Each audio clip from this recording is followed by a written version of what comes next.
हे हमारे अद्वैत पिता परमेश्वर और हे हमारे उद्धारकर्ता प्रभु यीशु मसीह और हे शांतिदायक पवित्र आत्मा, आज की आराधना में हम आपका स्वागत करते हैं और आपकी उपस्थिति के लिए हृदय की गहराइयों से आपको धन्यवाद देते हैं। राजा दाऊद लिखते हैं, मैं धीरज से यहोवा की बाट जोहता रहा और यहोवा ने मेरी ओर झुककर मेरी दुहाई सुनी। उसने मुझे सत्यानाश के गड्ढे और दलदल की कीच में से उबारा और मुझको चट्टान पर खड़ा करके मेरे पैरों को दृढ़ किया है। उसने मुझे एक नया गीत सिखाया जो हमारे परमेश्वर की स्तुति का है। तो आइए, आज जबकि हम सब विजय के दिन में कलीसिया में अपनी आराधना में बैठे हैं या अपने अपने घरों पर हैं और ऑनलाइन रविवारी आराधना में हम शामिल हैं, तो हम सब मिलकर परमेश्वर की स्तुति के लिए इस गीत को गाएं जिसके शब्द हैं, मेरे गीत हैं यीशु मसीह के लिए, तुम भी गाओ मैं गाता हूं। मेरे गीत है यीशु मसीह के लिए, तुम भी गाओ मैं गाता हूँ। वो अल्फा और ओमेगा है, इसका मैं वचन सुनाता हूँ। मेरे गीत है यीशु मसीह के लिए, तुम भी गाओ मैं गाता हूँ। जो अल्फा और ओमेगा है, उसका मैं वचन सुनाता हूँ। मेरे गीत है यीशु मसीह के लिए।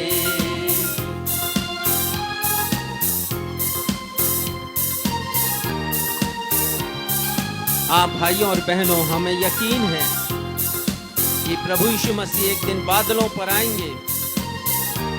सब दुनिया वाले प्रभु यीशु मसीह को देखेंगे और प्रभु यीशु मसीह अपनी महिमा में उन सभी मृतकों का पुनरुत्थान करेंगे, क्योंकि वो सबको बचाने वाले हैं और उन्होंने मृत्यु के ऊपर विजय प्राप्त की है।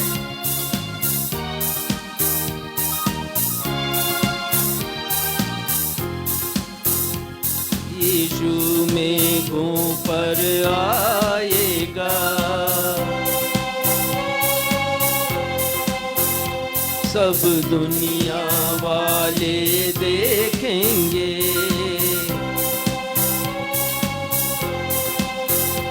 जीवित प्रभु अपनी महिमा में मुर्दों को भी जीवन देंगे। जो सबको बचाने वाला है, शैतान को हराने वाला है। मैं उसका वचन सुनाता हूँ। मेरे गीत है यीशु मसीह के लिए, तुम भी गाओ मैं गाता हूँ। जो अल्फा और ओमेगा है, उसका वचन सुनाता हूँ। मेरे गीत है यीशु मसीह के लिए।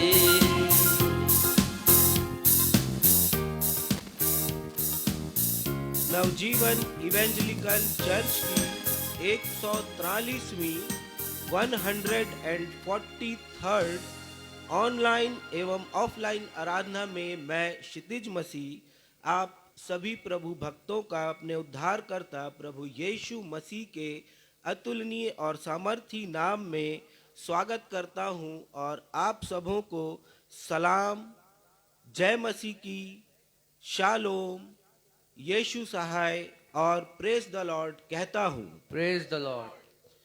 प्रिय भाई और बहनों, विगत कुछ रविवारों से हम पुनरुत्थान अर्थात मृत्यु के पश्चात जी उठने के विषय में अध्ययन कर रहे हैं। हमने अच्छी तरह सीख लिया है कि प्रभु यीशु मसीह का पुनरुत्थान हम सब के जीवन के लिए महत्वपूर्ण है।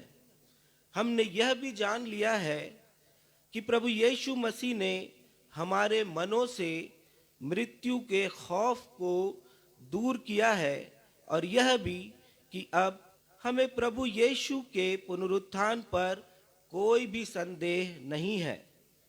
पिछले रविवार को प्रेरणादायक संदेश में हमने सीखा था कि जिंदगी एक पहेली नहीं, क्योंकि प्रभु यीशु ने मृत्यु के पश्चात हम सबको जो उसके ऊपर विश्वास करते हैं और भलाई के कार्य करते हैं अनंत जीवन प्रदान किया है।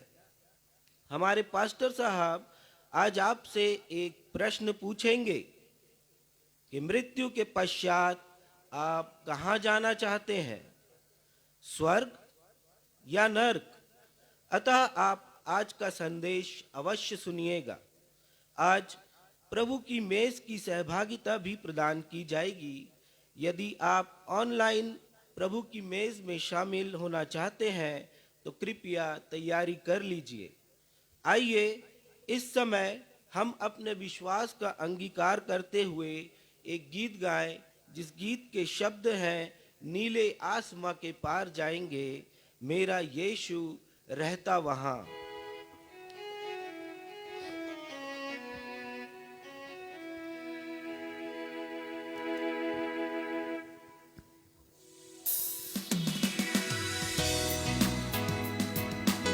हाँ भाइयों और बहनों, मसीही जीवन में यह यकीन करना, विश्वास करना हम सभी के लिए बहुत महत्वपूर्ण है कि हमें स्वर्ग जाना है। यदि हमने जीवन भर परमेश्वर की महिमा की, लेकिन ऐसा जीवन नहीं जिया जो हमें योग्यता प्रदान करे कि हम स्वर्ग जा सकें, तो हम बड़े धोखे में रहेंगे। और उस दिन, जिस दिन हम परमेश्वर के न्यायासन के सामने खड़े होंगे अपनी मृत्यु के पश्चात, तो हम बहुत पश्चाताप करेंगे, बहुत पछताएंगे। आइए इस गीत को गाएं और अपने विश्वास को व्यक्त करें उस जीवन के विषय में, उस प्रतिज्ञा के विषय में जिसे प्रभु यीशु मसीह ने हम सब से किया है, मृत्यु के पश्चात अनंत जीवन देने का। नीले आसमां के पार जाएंगे, मेरा यीशु रहता वहाँ। नीले आसमां के पार जाएंगे, मेरा यीशु रहता वहाँ। हम मिलेंगे बादलों पर, हम मिलेंगे बादलों पर, देखेगा सारा जहां।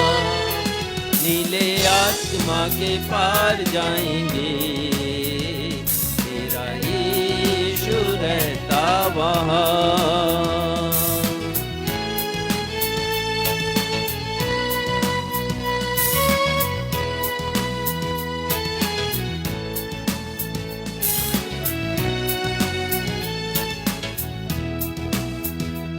उसका कोई भी वादा न होगा अधूरा, हर एक वादा उसका होता है पूरा। उसका कोई भी वादा, उसका कोई भी वादा न होगा अधूरा, हर एक वादा उसका होता है पूरा। उसका कोई भी वादा, उसके आने का वादा भी होगा पूरा, देखेगा सारा जहां। उसके आने का वादा भी होगा पूरा, देखेगा सारा जहां। हम मिलेंगे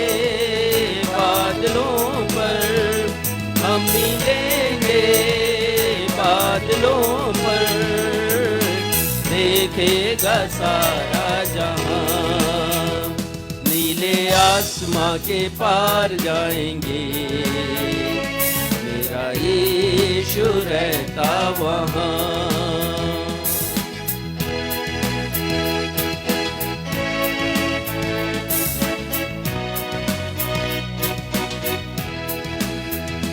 ये विश्वास है मेरा जो होगा पूरा, सपना ये मेरा न रहेगा अधूरा। ये विश्वास है मेरा, ये विश्वास है मेरा जो होगा पूरा, सपना ये मेरा न रहेगा अधूरा। ये विश्वास है मेरा, हम रहेंगे अपने यीशु के, देखेगा सारा जहां। मेरे संग हम रहेंगे अपने यीशु के, देखेगा सारा जहां। हम मिलेंगे बादलों पर, हम मिलेंगे बादलों पर, देखेगा सारा जहां। नीले आसमां के पार जाएंगे, मेरा यीशु रहता वहां। नीले आसमां के पार जाएंगे, मेरा यीशु रहता वहां। मेरा यीशु रहता वहां, मेरा यीशु रहता वहां।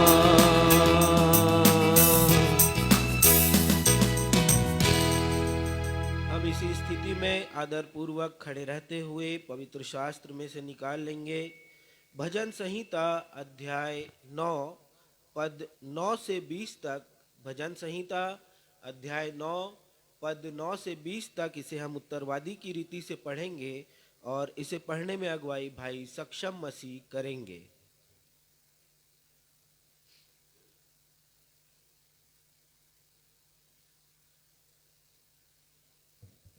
आइए हम सब मिलकर धर्मशास्त्र से निकाल लें भजन संहिता उसका अध्याय 9 पद संख्या 9 से इस अध्याय का जो अंतिम पद है यानी कि 20वें पद तक। जैसा कि हमारा दस्तूर रहा है, हम इस पैसेज को उत्तरवादी की रीति से पढ़ लेंगे और अंत में हम सब 20वें पद को साथ में मिलकर के पढ़ लेंगे। भजन संहिता 9 पद 9 से 20 तक। यहोवा पिसे हुओं के लिए ऊंचा गढ़ ठहरेगा, वह संकट के समय के लिए भी ऊंचा गढ़ ठहरेगा। तेरे नाम के जानने वाले तुझ पर भरोसा रखेंगे, क्योंकि हे यहोवा तूने अपने खोजियों को त्याग नहीं दिया। यहोवा जो सियोन में विराजमान है उसका भजन गाओ, जाति जाति के लोगों के बीच में उसके महाकर्मों का प्रचार करो। क्योंकि खून का पलटा लेने वाला उनको स्मरण करता है, वह दीन लोगों की दुहाई को नहीं भूलता। हे यहोवा मुझ पर अनुग्रह कर, तू जो मुझे मृत्यु के फाटकों के पास से उठाता है। मेरे दुख को देख जो मेरे बैरी मुझको दे रहे हैं, ताकि मैं सियोन के फाटकों के पास तेरे सब गुणों का वर्णन करूं और तेरे किए हुए उद्धार से मगन हूं। अन्य जाति वालों ने जो गड्ढा खोदा था उसी में वे आप गिर पड़े, जो जाल उन्होंने लगाया था उसमें उन्हीं का पांव फंस गया।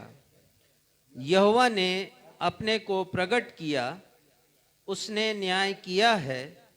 दुष्ट अपने किए हुए कामों में फंस जाता है। दुष्ट अधोलोक में लौट जाएंगे तथा वे सब जातियां भी जो परमेश्वर को भूल जाती है। क्योंकि दरिद्र लोग अनंत काल तक बिसरे हुए न रहेंगे और न तो नम्र लोगों की आशा सर्वदा के लिए नष्ट होगी। उठ हे परमेश्वर, मनुष्य प्रबल न होने पाए, जातियों का न्याय तेरे सन्मुख किया जाए। हे परमेश्वर, उनको भय दिला, जातियां अपने को मनुष्य मात्र ही जाने। यह सत्य और जीवित परमेश्वर का सत्य और जीवित वचन है। परमेश्वर पिता अपने इस वचन के पढ़े जाने, सुने जाने और समझे जाने पे हम में से हर एक को अपनी बहुतायत की आशीषों से परिपूर्ण करें। हम सब कहें आमीन। आमीन।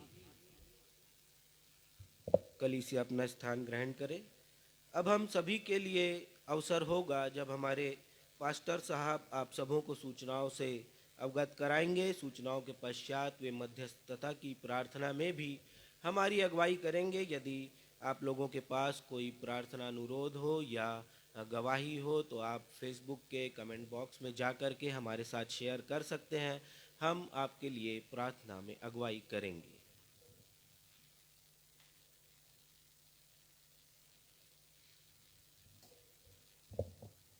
नवजीवन इवेंजलिकल चर्च की 143वीं आराधना में मैं आप सभी का स्वागत करता हूं और आप सभी को प्रेज द लॉर्ड कहता हूं। Praise the Lord.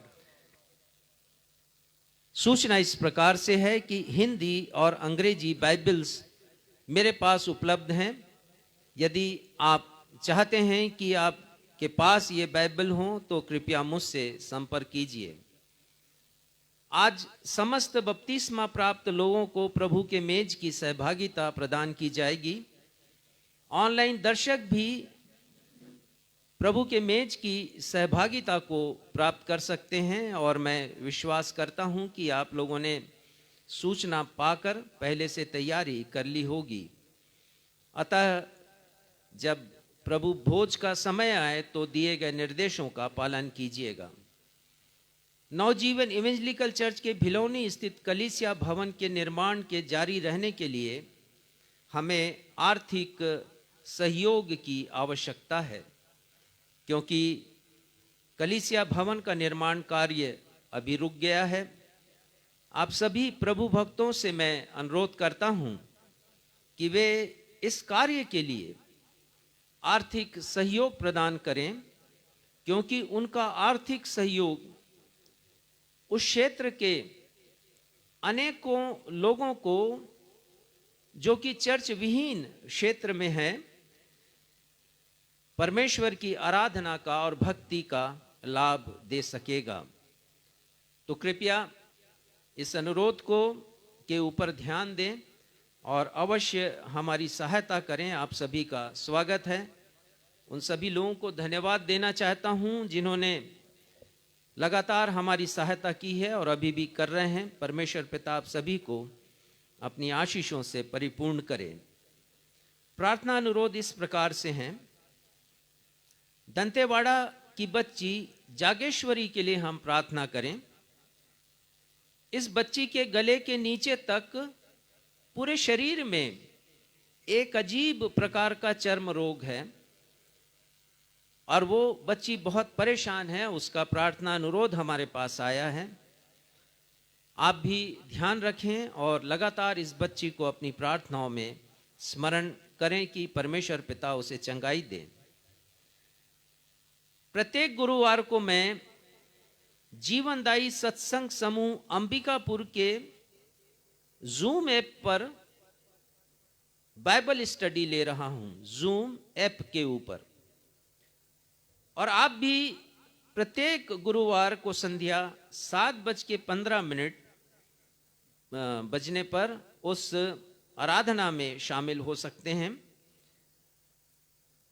मेरा प्रचार 7:30 से प्रारंभ होता है, तो आप सभी से अनुरोध है कि यदि आप एक अच्छी बाइबल स्टडी करना चाहते हैं, परमेश्वर के वचन में और गहराई से आप ज्ञान प्राप्त करना चाहते हैं, तो आपके लिए एक अच्छा अवसर है।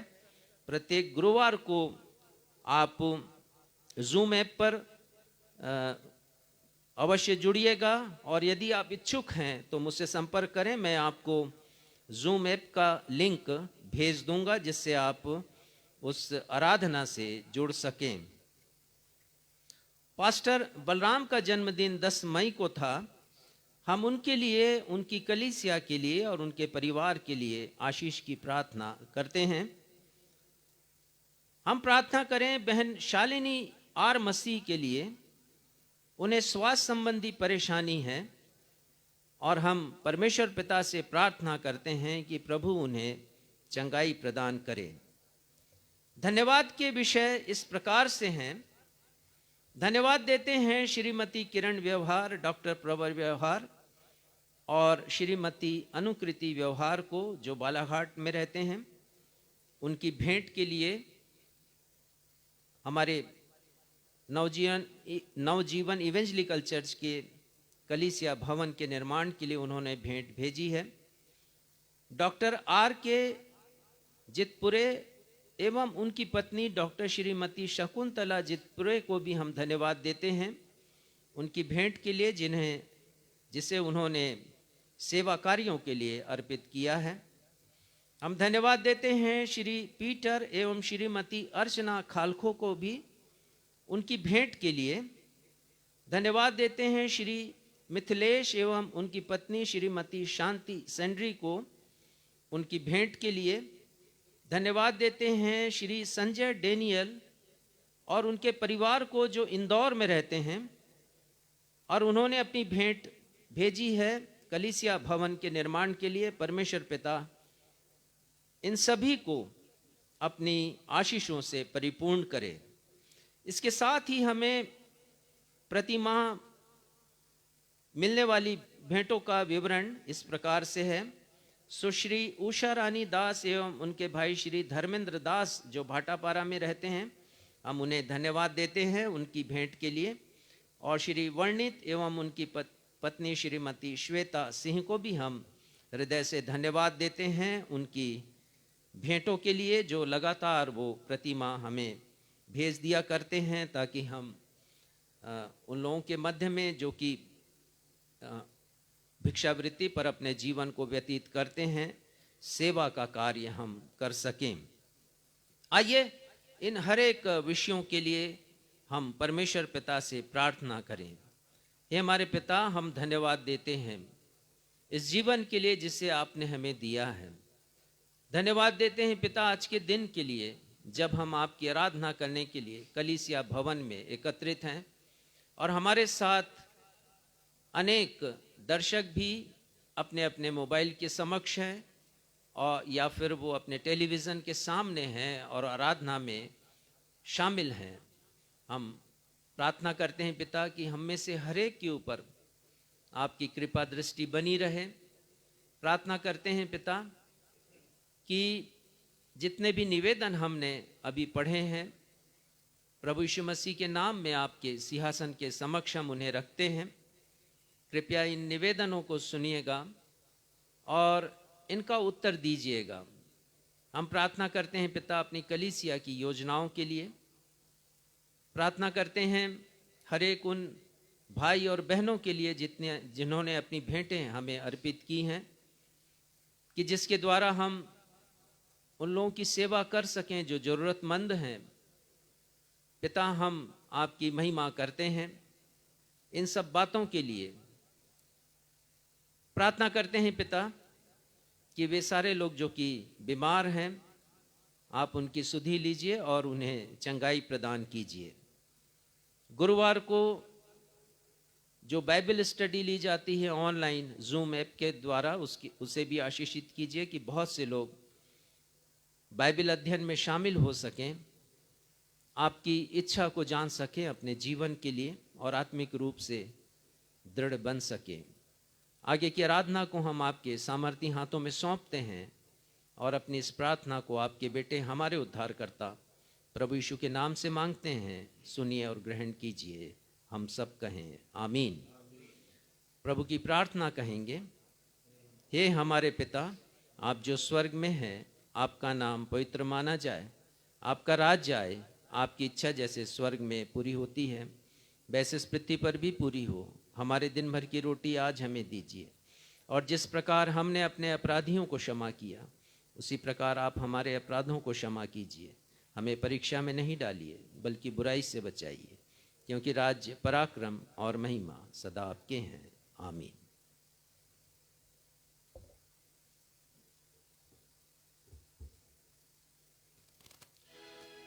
आइए प्रभु की ब्यारी की तैयारी में अपने मनों को तैयार करने के लिए हम गीत गा लेंगे।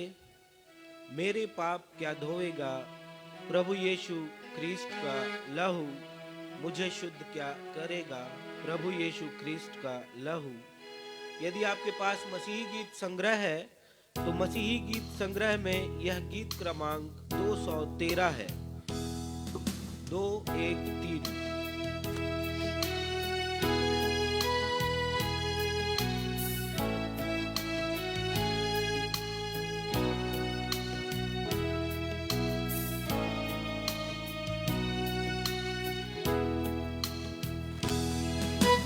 मेरे पाप क्या धोएगा, प्रभु यीशु ख्रिस्त का लहू मुझे शुद्ध क्या करेगा, प्रभु यीशु ख्रिस्त का लहू।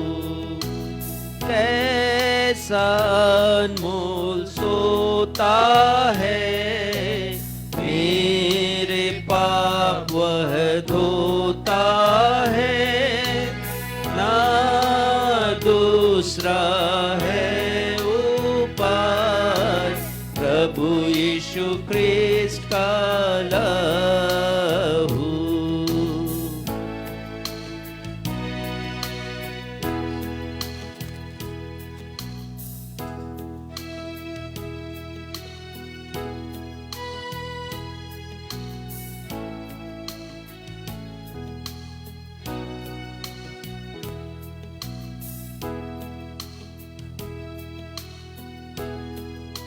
बहुत ही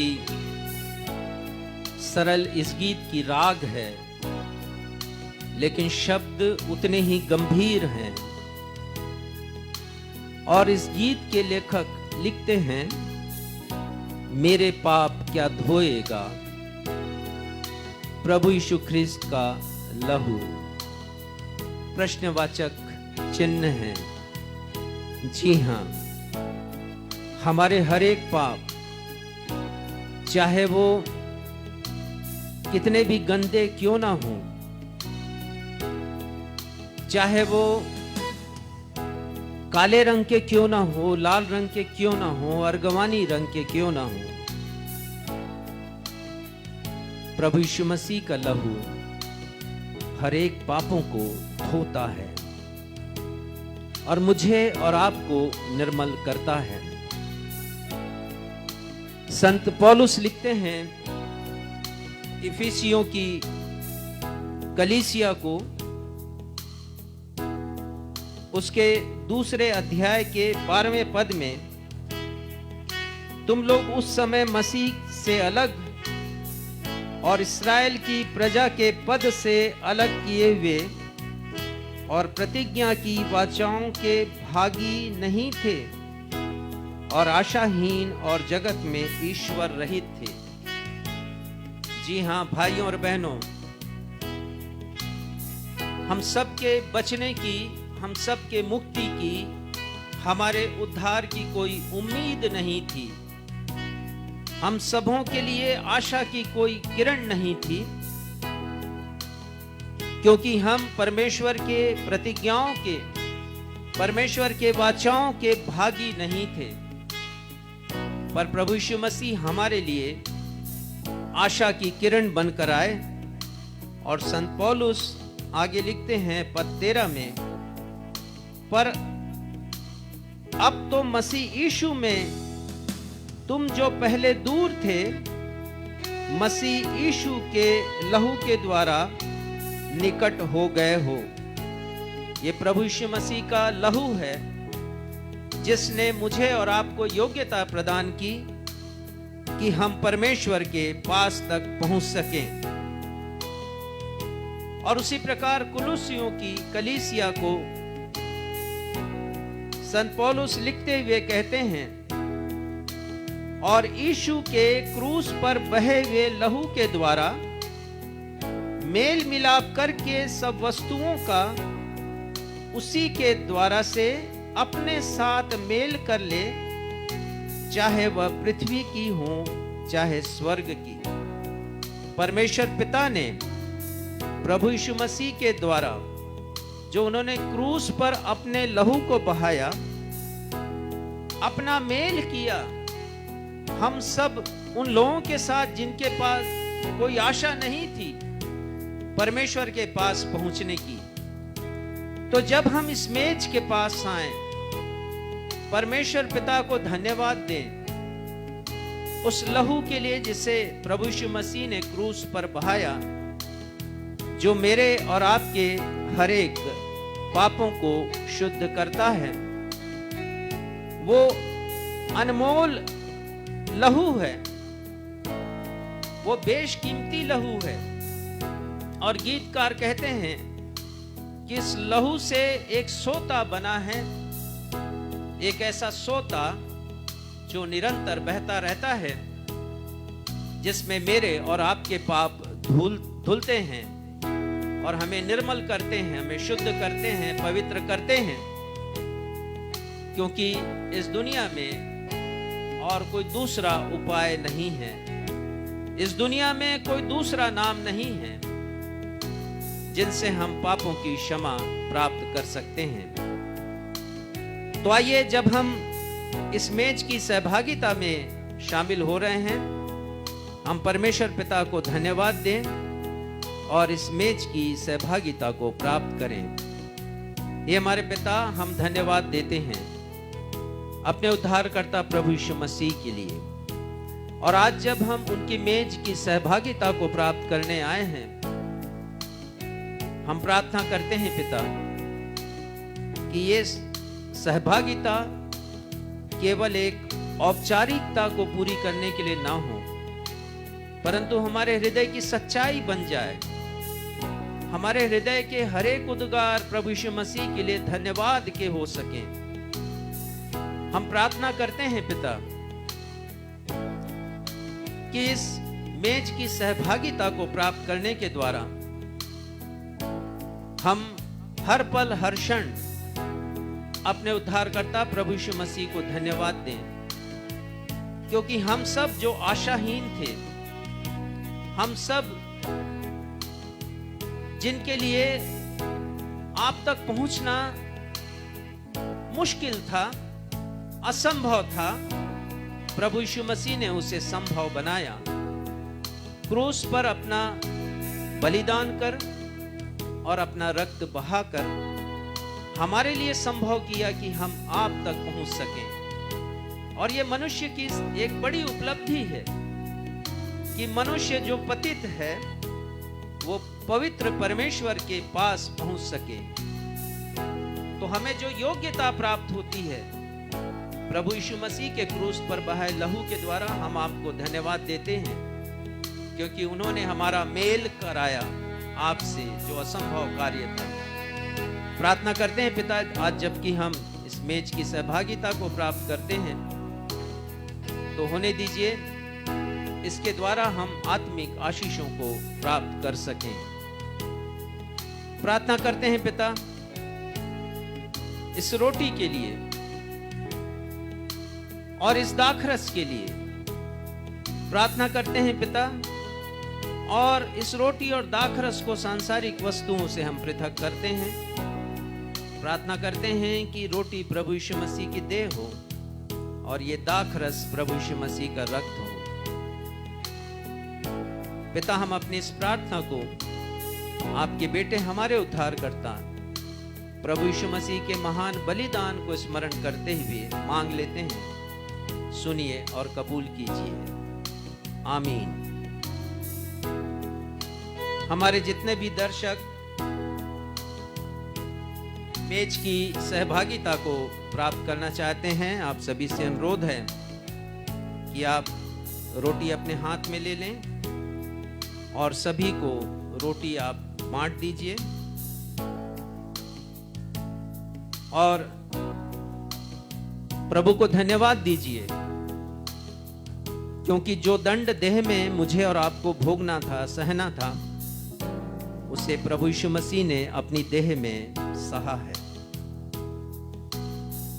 धन्यवाद देते हुए परिवार के सारे लोग रोटी को ग्रहण करें।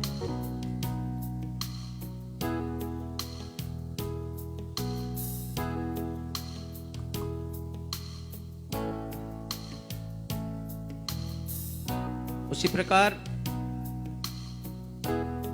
दाखरस का कटोरा या कप अपने हाथों में ले लें। परमेश्वर पिता को धन्यवाद दें उस रक्त के लिए जिसे उन्होंने क्रूस पर बहाया और हम वंचितों का मेल आपसे करा दिया। हम पर बड़ा उपकार किया कि हम सब जो अपने पापी जीवन के कारण आपसे मिल नहीं सकते थे, उन्होंने संभव किया कि हम आपसे मिल सकें। और धन्यवाद देते हुए इस रक्त के लिए इस दाखरस को हम ग्रहण करें।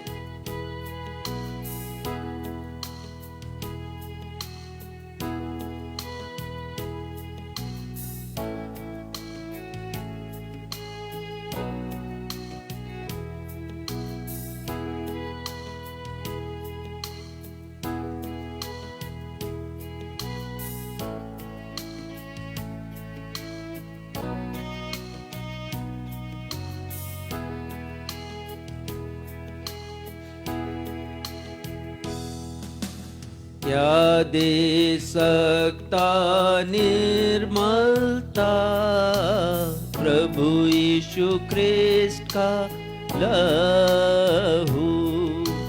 कारण क्या है क्षमा का प्रभु यीशु ख्रिस्ट का लहू।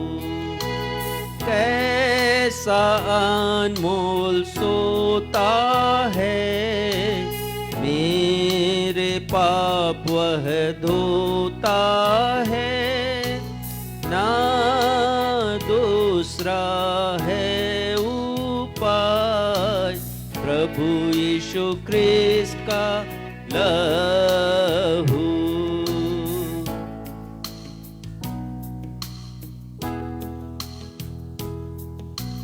कारण है मिलाप का क्या प्रभु यीशु ख्रिस्त का लहू।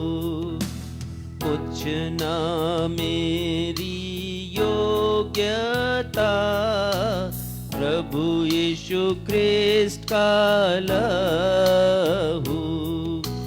कैसा अनमोल सोता है, मेरे पाप वह धोता है। ना दूसरा है उपाय प्रभु यीशु ख्रिस्त का लहू। प्रभु यीशु ख्रिस्त का लहू।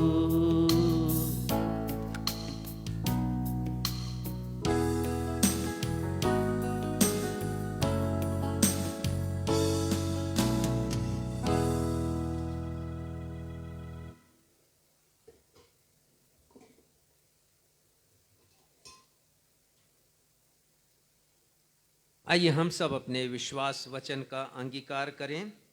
प्रेरितों का विश्वास वचन।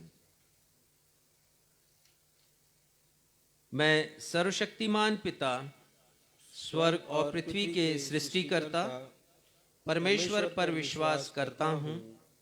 मैं उसके इकलौते पुत्र हमारे प्रभु यीशु मसीह पर विश्वास करता हूँ। वह पवित्र आत्मा के सामर्थ्य से घर में आए और कुमारी मरियम से जन्मे। उन्होंने पिन्तियुस पिलातुस के शासन में दुख भोगा। वह क्रूस पर चढ़ाए गए, मरे और गाड़े गए और मृतकों के लोक में उतरे। तीसरे दिन वह जी उठे।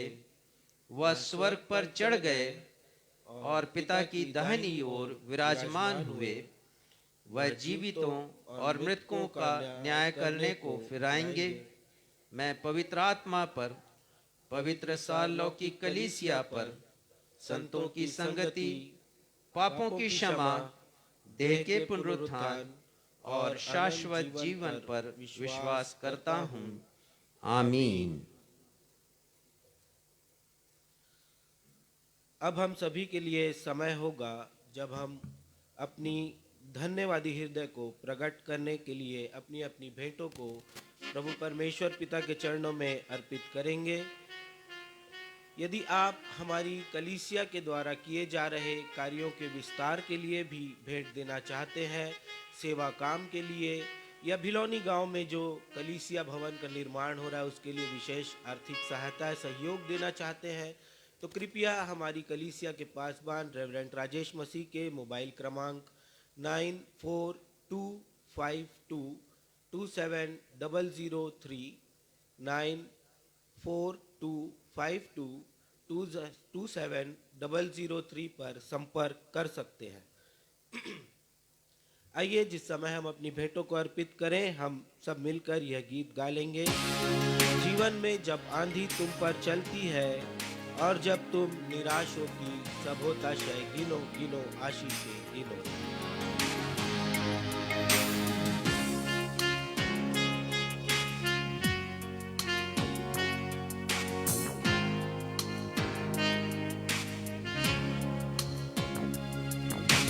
जीवन में जब आंधी तुम पर चलती है और जब तुम निराश होगी, सब होता शय गिनो सारी आशीष गिनो नाम बनाम, और तुम विस्मित होगे देखकर ख्रीस्त के काम। आशीष गिनो गिनो नाम बनाम, आशीष गिनो देखो ख्रीस्त के काम। आशीष गिनो गिनो नाम बनाम, और तुम विस्मित होगे देखकर ख्रीस्त के काम।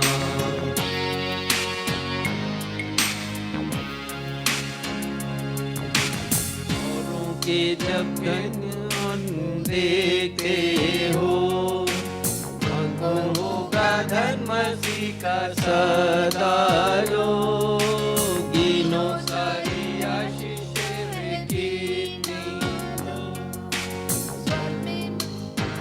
फिर से गाएंगे इसको।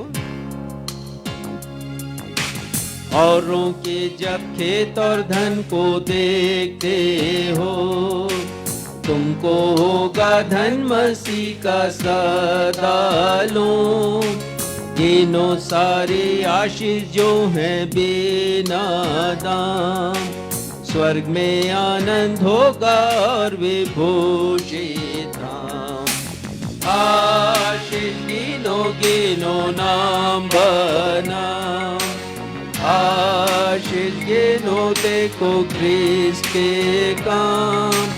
आशीष गिनो गिनो नाम बनाम, और तुम विस्मित होगे देखकर ख्रीस्त के काम।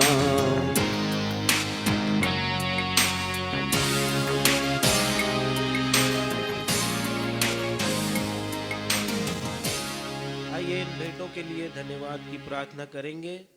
महान जीवित अनुग्रहकारी पिता परमेश्वर, आराधना के इस समय हम आपके चरणों के समीप आते हैं। जब हमने अपने धन्यवादी हृदय को आपके समक्ष प्रकट किया है प्रेम पिता, और तुच्छ भेंटें आपके चरणों में अर्पित की हैं, होने दीजिए प्रेमी पिता कि ये आपको ग्रहण योग्य होने वाली हो सके, और इन सब से बढ़ कर के प्रेम पिता हम अपने हृदय की भेंट आपको चढ़ाने वाले हो सके। हम संसार में रहते हुए जो कुछ भी अर्जित करते हैं, ना तो हमारे बल से ना हमारी बुद्धि से हमें प्राप्त होता है, परंतु ये आपकी नेमतें हैं, ये आपकी बरकतें हैं जो हमारे जीवनों में काम करती हैं और हम कुछ अर्जित कर पाते हैं प्रेम पिता। उन्हें ही हम धन्यवाद के रूप में आपके चरणों पर अर्पित करते हैं। होने दीजिए प्रेम पिता जिन्होंने अपने जीवन में आशीषों को गिना है और उसके बदले में वे अपनी भेंटों को आपके चरणों के निकट लाए हैं प्रेम पिता, वे और भी आशीषित और फलवंत होने वाले हो सके। जिन्होंने अपनी कमी घटी में आपको पुकारा है प्रेम पिता, अपनी भेंटों को देने के द्वारा आप उनके जीवनों की कमी और घटियों को जानते हैं। स्वर्ग के छत्तों को खोल करके प्रेम पिता आशीषों की मेह की बारिश उन भाई और बहनों के जीवनों में होने पाए प्रेम पिता, यही हमारी विनती है। जिन भाई और बहनों ने कलीसिया के सेवा काम और आत्मिक जागृति के कामों के लिए अपनी भेंटों को अर्पित किया है प्रेम पिता, वे भी आपके द्वारा आशीषित और फलवंत होने वाले हो सके। इन भेंटों को छूइए और होने दीजिए प्रेम पिता कि इनके द्वारा आपके नाम को महिमा के लिए उपयोग में हमारी कलीसिया लाने वाली हो सके। हर एक बातों में आपकी अगुवाई और अनुग्रह चाहते हैं और इस विनती को अपने उद्धारकर्ता प्रभु यीशु के मधुर और मीठे नाम से मांग लेते हैं, आमीन। आमीन। पवित्र शास्त्र बाइबल से पाठों का पठन किया जाएगा। पहला पाठ जो पुराने नियम से लिया गया है, आमोस नबी की पुस्तक अध्याय 6 उसका पद 1 और फिर पद 4 से 7। आमोस अध्याय 6 पद 1 और तत्पश्चात पद 4 से 7, जिसे पढ़ने में मैं अगुवाई करूंगा। दूसरा पाठ जो नए नियम से लिया गया है, याकूब की पत्री अध्याय 5 पद 1 से 6। याकूब अध्याय 5 पद 1 से 6, इसे पढ़ने में अगुवाई श्रीमती बीना मसीह करेंगी। पुराने नियम से निकाल लेंगे आमोस नबी की पुस्तक अध्याय 6 पद 1 और 4 से 7। और वचन यहाँ पर यूं कहता है, हाय उन पर जो सियोन में सुख से रहते और उन पर जो सामरिया के पर्वत पर निश्चिंत रहते हैं, वे जो श्रेष्ठ जाति में प्रसिद्ध है, जिनके पास इस्राएल का घराना आता है। पद 4 से, तुम हाथी दांत के पलंगों पर लेटते और अपने अपने बिछौने पर पांव फैलाए सोते हो और भेड़ बकरियों में से मेमने और गौशालाओं में से बछड़े खाते हो। तुम सारंगी के साथ गीत गाते और दाऊद के समान भांति भांति के बाजे बुद्धि से निकालते हो और कटोरों में से दाक मधु पीते और उत्तम उत्तम तेल लगाते हो। परंतु यूसुफ पर आने वाली विपत्ति का हाल सुनकर शोकित नहीं होते। इस कारण वे अब बंधुआई में पहले जाएंगे और जो पांव फैलाए सोते थे उनकी विलासिता जाती रहेगी। यह जीवते परमेश्वर का जीवता वचन है। परमेश्वर पिता इसके पढ़े और सुने और समझे जाने पर हमें बहुत आयत की आशीष प्रदान करे। हम सब कहें आमीन।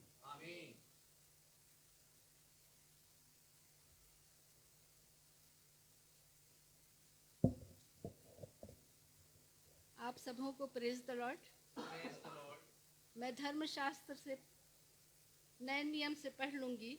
याकूब उसका 5वां अध्याय पद 1 से 6 तक। परमेश्वर के वचन में इस प्रकार लिखा है, हे धनवानों सुन तो लो, तुम अपने आने वाले क्लेशों पर चिल्ला चिल्ला कर रो।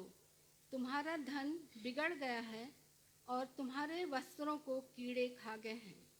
तुम्हारे सोने चांदी में काई लग गई है और वह काई तुम पर गवाही देगी और आग के समान तुम्हारा मांस खा जाएगी। तुमने अंतिम युग में धन बटोरा है। देखो, जिन मजदूरों ने तुम्हारे खेत काटे, उनकी वह मजदूरी जो तुमने धोखा देकर रख ली है चिल्ला रही है। और लवने वाले की दुहाई सेनाओं के प्रभु के कानों तक पहुंच गई है। तुम पृथ्वी पर भोग विलास में लगे रहे और बड़ा ही सुख भोगा। तुमने इस वध के दिन के लिए अपने हृदय का पालन पोषण करके उसको मोटा ताजा किया। तुमने धर्मी को दोषी ठहराकर मार डाला, वह तुम्हारा सामना नहीं करता। यह परमेश्वर का जीवित सत्य वचन है। परमेश्वर इसके पढ़े एवं सुने जाने पर हम सबों को आशीष प्रदान करें। आप सब कहें आमीन।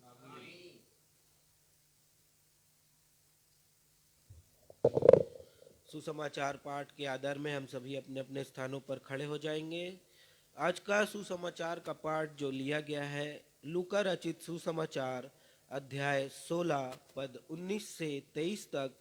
लूका रचित सुसमाचार अध्याय 16 पद 19 से 23, और इसे पढ़ने में हमारी अगुवाई हमारी कलीसिया के पासबान रेवरेंड राजेश मसीह करेंगे।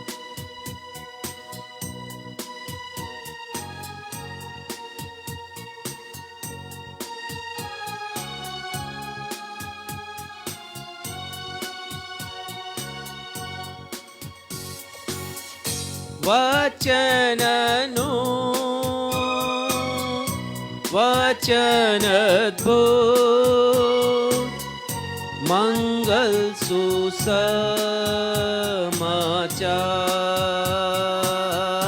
वचननु वचन अद्भुत मंगल सुसमाचार।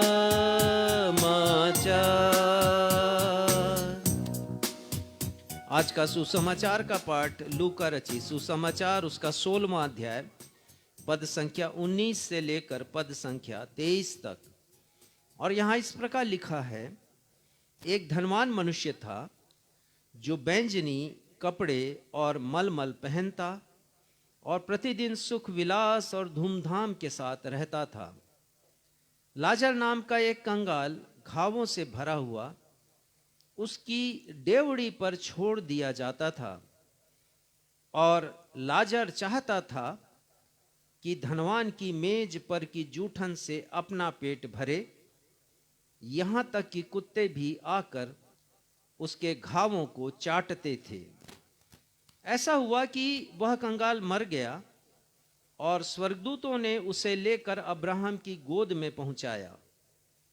वह धनवान भी मरा और गाड़ा गया और अधोलोक में उसने पीड़ा में पड़े हुए अपनी आंखें उठाईं और दूर से अब्राहम की गोद में लाजर को देखा। यह प्रभु यीशु ख्रिस्ट का सुसमाचार है। हे प्रभु यीशु ख्रिस्ट, आपके नाम की महिमा हो, हम सब कहें आमीन। स्थान ग्रहण कीजिए। अब हम सभी के लिए सुनहरा समय होगा जब हम अपने जीवते पिता परमेश्वर के वचन से आत्मिक ऊर्जा प्राप्त करने के लिए पास्टर रेवरेंड राजेश मसीह से संदेश सुन सकेंगे। और आज के संदेश का विषय है, मृत्यु के पश्चात आप कहाँ जाएंगे, फैसला आज ही कर लीजिए। Where you will go after death, decide it today। परंतु इसके पूर्व कि हम संदेश सुने, आइए संदेश से ताल्लुक रखता हुआ एक गीत गाएं, जिस गीत के शब्द है, कल के भरोसे पर न रहना, कल का भरोसा कभी ना करना।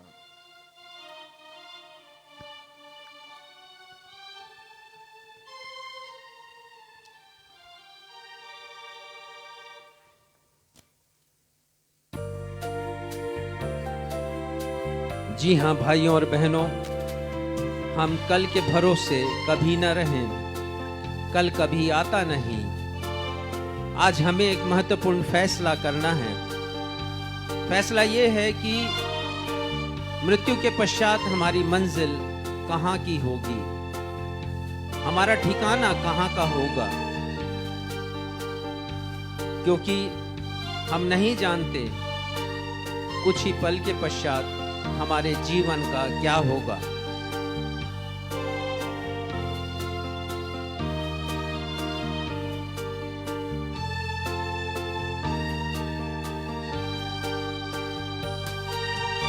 कल के भरोसे पर ना रहना, कल का भरोसा कभी ना करना। कल क्या होगा किसी ने न जाना, किसी ने न जाना। कल के भरोसे पर ना रहना।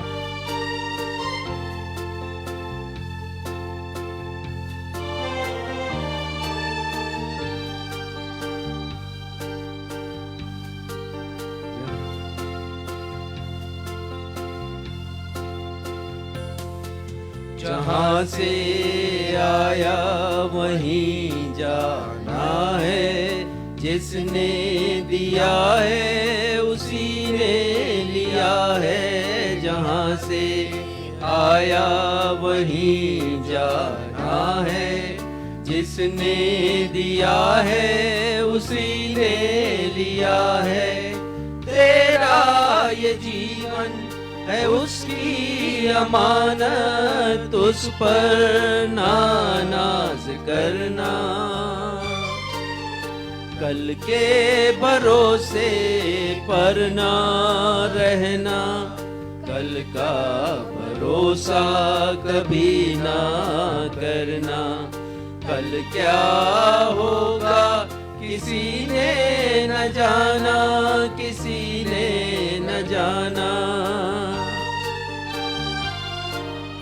कल के भरोसे पर ना रहना।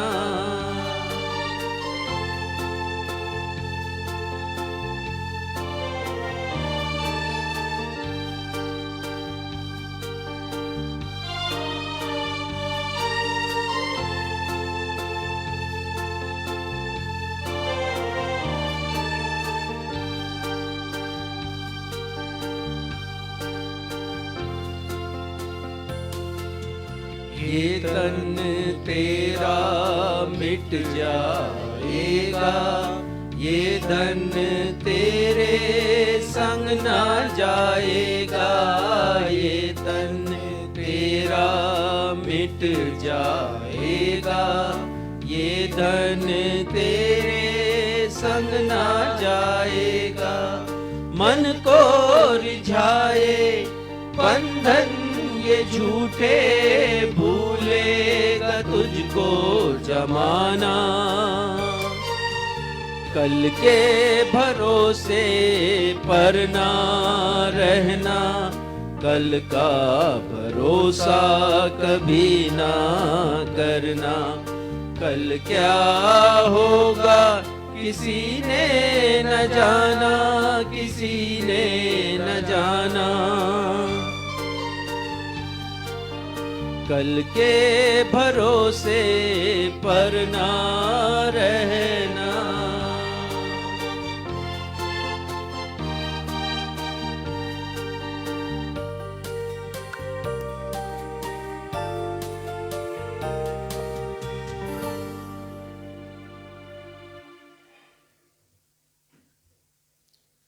पिछले 4 रविवारों से हम पुनरुत्थान और पुनरुत्थान से संबंधित विषयों पर मनन कर रहे हैं। यदि आपको स्मरण होगा तो प्रभु यीशु मसीह के पुनरुत्थान दिवस के दिन अर्थात इस वर्ष 17 अप्रैल को हमने अच्छी तरह सीखा कि प्रभु यीशु मसीह के पुनरुत्थान का महत्व मेरे और आपके जीवन के लिए क्या है। हमने सीखा कि प्रभु यीशु मसीह के पुनरुत्थान के मायने हमारे जीवन के लिए क्या क्या हैं।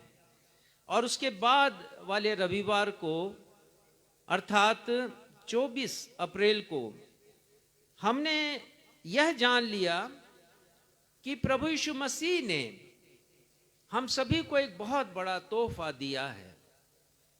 और वो तोहफा ये है कि हम सब जो मृत्यु के भय के आगोश में थे, मृत्यु के भय में रहते थे, और मृत्यु का भय सभी भयों का या डरों का शहंशाह है या सरताज है या शहजादा है। प्रभु यीशु मसीह ने मुझे और आपको मृत्यु के भय से छुटकारा दिया है, और इसलिए अब मुझे और आपको मृत्यु से भयभीत नहीं रहना है। उसके बाद वाले रविवार में अर्थात 1 मई को हमने सीखा कि हमें प्रभु यीशु मसीह के पुनरुत्थान पर विश्वास करना है, हृदय की गहराइयों से विश्वास करना है, क्योंकि प्रभु यीशु मसीह का पुनरुत्थान हमारे बाइबल का या परमेश्वर की योजना का हृदय स्थल है। हमने सीखा कि प्रभु यीशु मसीह का पुनरुत्थान एक एक्सल है, एक अक्ष है, एक धुरी है जिस पर इतिहास का पहिया घूमता है। और हमने सीखा कि जब हम प्रभु यीशु मसीह के पुनरुत्थान पर यकीन करते हैं तो हमें स्वयं के पुनरुत्थान पर कोई संदेह नहीं होना चाहिए। और पिछले रविवार को हमने गहराई से अध्ययन किया कि मनुष्य का जीवन उसके लिए एक पहेली नहीं है, क्योंकि प्रभु यीशु मसीह ने मृत्यु के ऊपर विजय प्राप्त की है और मनुष्य की इस बड़ी पहेली का समाधान उन्होंने किया है और हमें बताया है कि मृत्यु के पश्चात एक जीवन है, अनंत जीवन, जिसे प्रभु यीशु मसीह मुझे और आपको देना चाहते हैं। आज हम उपरोक्त विषयों से संबंधित एक अन्य विषय पर चर्चा करेंगे, गौर करेंगे, और वो विषय है एक प्रश्न के रूप में, और वो प्रश्न आपसे है बिल्कुल व्यक्तिगत, और वो प्रश्न है मृत्यु के पश्चात आप कहां जाना चाहेंगे? मृत्यु के पश्चात आप कहां जाएंगे? और यदि आपने अभी तक फैसला नहीं किया है तो आज का समय आपका है, ये घड़ी आपकी है कि आप फैसला करें कि मृत्यु के पश्चात आप कहां जाना चाहेंगे। Where you will go after death, decide it today। क्योंकि हमने अभी गीत गाया कि कल के भरोसे पर ना रहना, कल का भरोसा कभी ना करना, कल क्या होगा किसी ने नहीं जाना है और कोई जानता नहीं है, हो सकता है कल बड़ी देर हो जाए। मैंने यह विषय आपके और अपने चिंतन के लिए इसलिए रखा क्योंकि हमने विश्वास किया है, हमने विश्वास किया प्रभु यीशु मसीह ने स्वयं के पुनरुत्थान के द्वारा मुझे और आपको डिमॉन्स्ट्रेट किया, प्रदर्शन किया है कि जैसे मृत्यु के पश्चात उनका पुनरुत्थान हुआ वैसे ही मेरा और आपका पुनरुत्थान भी होगा। और ये विषय आज मैंने इसलिए रखा क्योंकि हमने विश्वास किया है कि प्रभु यीशु मसीह ने मृत्यु पर विजय प्राप्त की है और शैतान को जिसे मृत्यु पर अधिकार मिला था उसे निकम्मा प्रभु यीशु मसीह ने किया। और हम सभी जो मृत्यु के भय में थे, जीवन व्यतीत करते थे, आगोश में था रहते थे, हमें स्वतंत्रता प्रभु यीशु मसीह ने प्रदान की है और उस डर से हमें छुटकारा दिया है। ये विषय मैंने आपके और अपने आत्मिक विकास के लिए, आत्मिक ज्ञान के लिए इसलिए चुना है क्योंकि हमने विश्वास किया है प्रभु यीशु मसीह के पुनरुत्थान के ऊपर और उसके कारण हमने अपने स्वयं के पुनरुत्थान पर विश्वास किया, यकीन किया है। और ये एक बहुत बड़ी बात है और ये विश्वास जिनकी चर्चा मैं कर रहा हूं हमारे जीवन में होना चाहिए। हमने विश्वास किया है कि मृत्यु मेरे और आपके लिए कोई पहेली नहीं है परंतु अनंत जीवन का प्रारंभ है। इसलिए मुझे और आपको इस पृथ्वी पर के जीवन में जीते जी यह फैसला करना है कि मृत्यु के पश्चात हम कहां जाएंगे। इस जीवन में हम बहुत से फैसले करते हैं, छोटे बड़े बहुत से फैसले करते हैं और बहुधा हम ये फैसला नहीं कर पाते कि मौत के बाद हमारा क्या होगा, कहां जाएंगे हम। प्रभु यीशु मसीह ने स्पष्ट रीति से एक बार नहीं अनेक बार हमें बता दिया और न सिर्फ प्रभु यीशु मसीह ने परंतु प्रेरितों ने भी अनेक बार प्रकट किया है परमेश्वर के वचन में कि मृत्यु के पश्चात मनुष्य के लिए केवल दो ठिकाने हैं, केवल दो विकल्प हैं, दो मंजिल है और उन दो मंजिल से, दो ठिकानों में, दो विकल्प में, दो ऑप्शंस में मुझे और आपको तय करना है कि हम कहां जाएंगे। मैं चाहूंगा कि कुछ पद हम पढ़ें, विशेषकर वे पद जिसके द्वारा हम जानते हैं कि प्रभु यीशु मसीह ने स्वर्ग और नरक की चर्चा की है। मत्ती 7 उसका 13 और 14 पद पढ़िएगा। मत्ती 7 उसका 13 और 14 पद। सकेत फाटक से प्रवेश करो, क्योंकि चौड़ा है वह फाटक और चाकल है वह मार्ग जो विनाश को पहुंचाता है। प्रभु यीशु मसीह कहते हैं कि सकेत फाटक से मुझे और आपको प्रवेश करना है, और सकरा मार्ग है। प्रभु यीशु मसीह कहते हैं चौड़ा फाटक भी है, चौड़े मार्ग भी हैं, लेकिन वो विनाश की तरफ पहुंचाते हैं, नरक की तरफ पहुंचाते हैं। और आगे क्या लिखा है? बहुतेरे हैं जो उससे प्रवेश करते हैं। बहुतेरे हैं जो उस चौड़े फाटक से, चौड़े मार्ग से प्रवेश करते हैं। कौन से मार्ग से? जो विनाश की तरफ लेकर जाता है, जो नरक की तरफ लेकर जाता है। और आगे, क्योंकि सकेत है वह फाटक, सकेत है वह फाटक, सकरा है वह फाटक, द्वार, और सकरा है वह मार्ग जो जीवन को पहुंचाता जो है। जीवन को पहुंचाता है, जो स्वर्ग की ओर पहुंचाता है। सकरा है, कठिनाइयों से भरा हुआ है, परेशानियां हैं उस मार्ग में, और बहुत कम लोग उससे प्रवेश करते हैं। तो प्रभु यीशु मसीह स्पष्ट कर रहे हैं कि दो फाटक हैं, दो मार्ग हैं, दो मंजिल हैं। एक का रास्ता बड़ा सुनहरा है, मंत्र मुग्ध कर देने वाला, खूबसूरत मार्ग है, खूबसूरत फाटक है, लेकिन मंजिल अच्छी नहीं। परंतु एक दूसरा मार्ग भी है जो सकरा है, फाटक भी उसका सकरा है, प्रवेश द्वार, और मंजिल बहुत अच्छी है, स्वर्ग और नरक। एक और पद पढ़िएगा, मत्ती 10 का 28। और प्रभु यीशु मसीह कहते हैं यहां पर कि हम उनसे नहीं डरें जो शरीर को घात करते हैं। पढ़िएगा क्या लिखा है?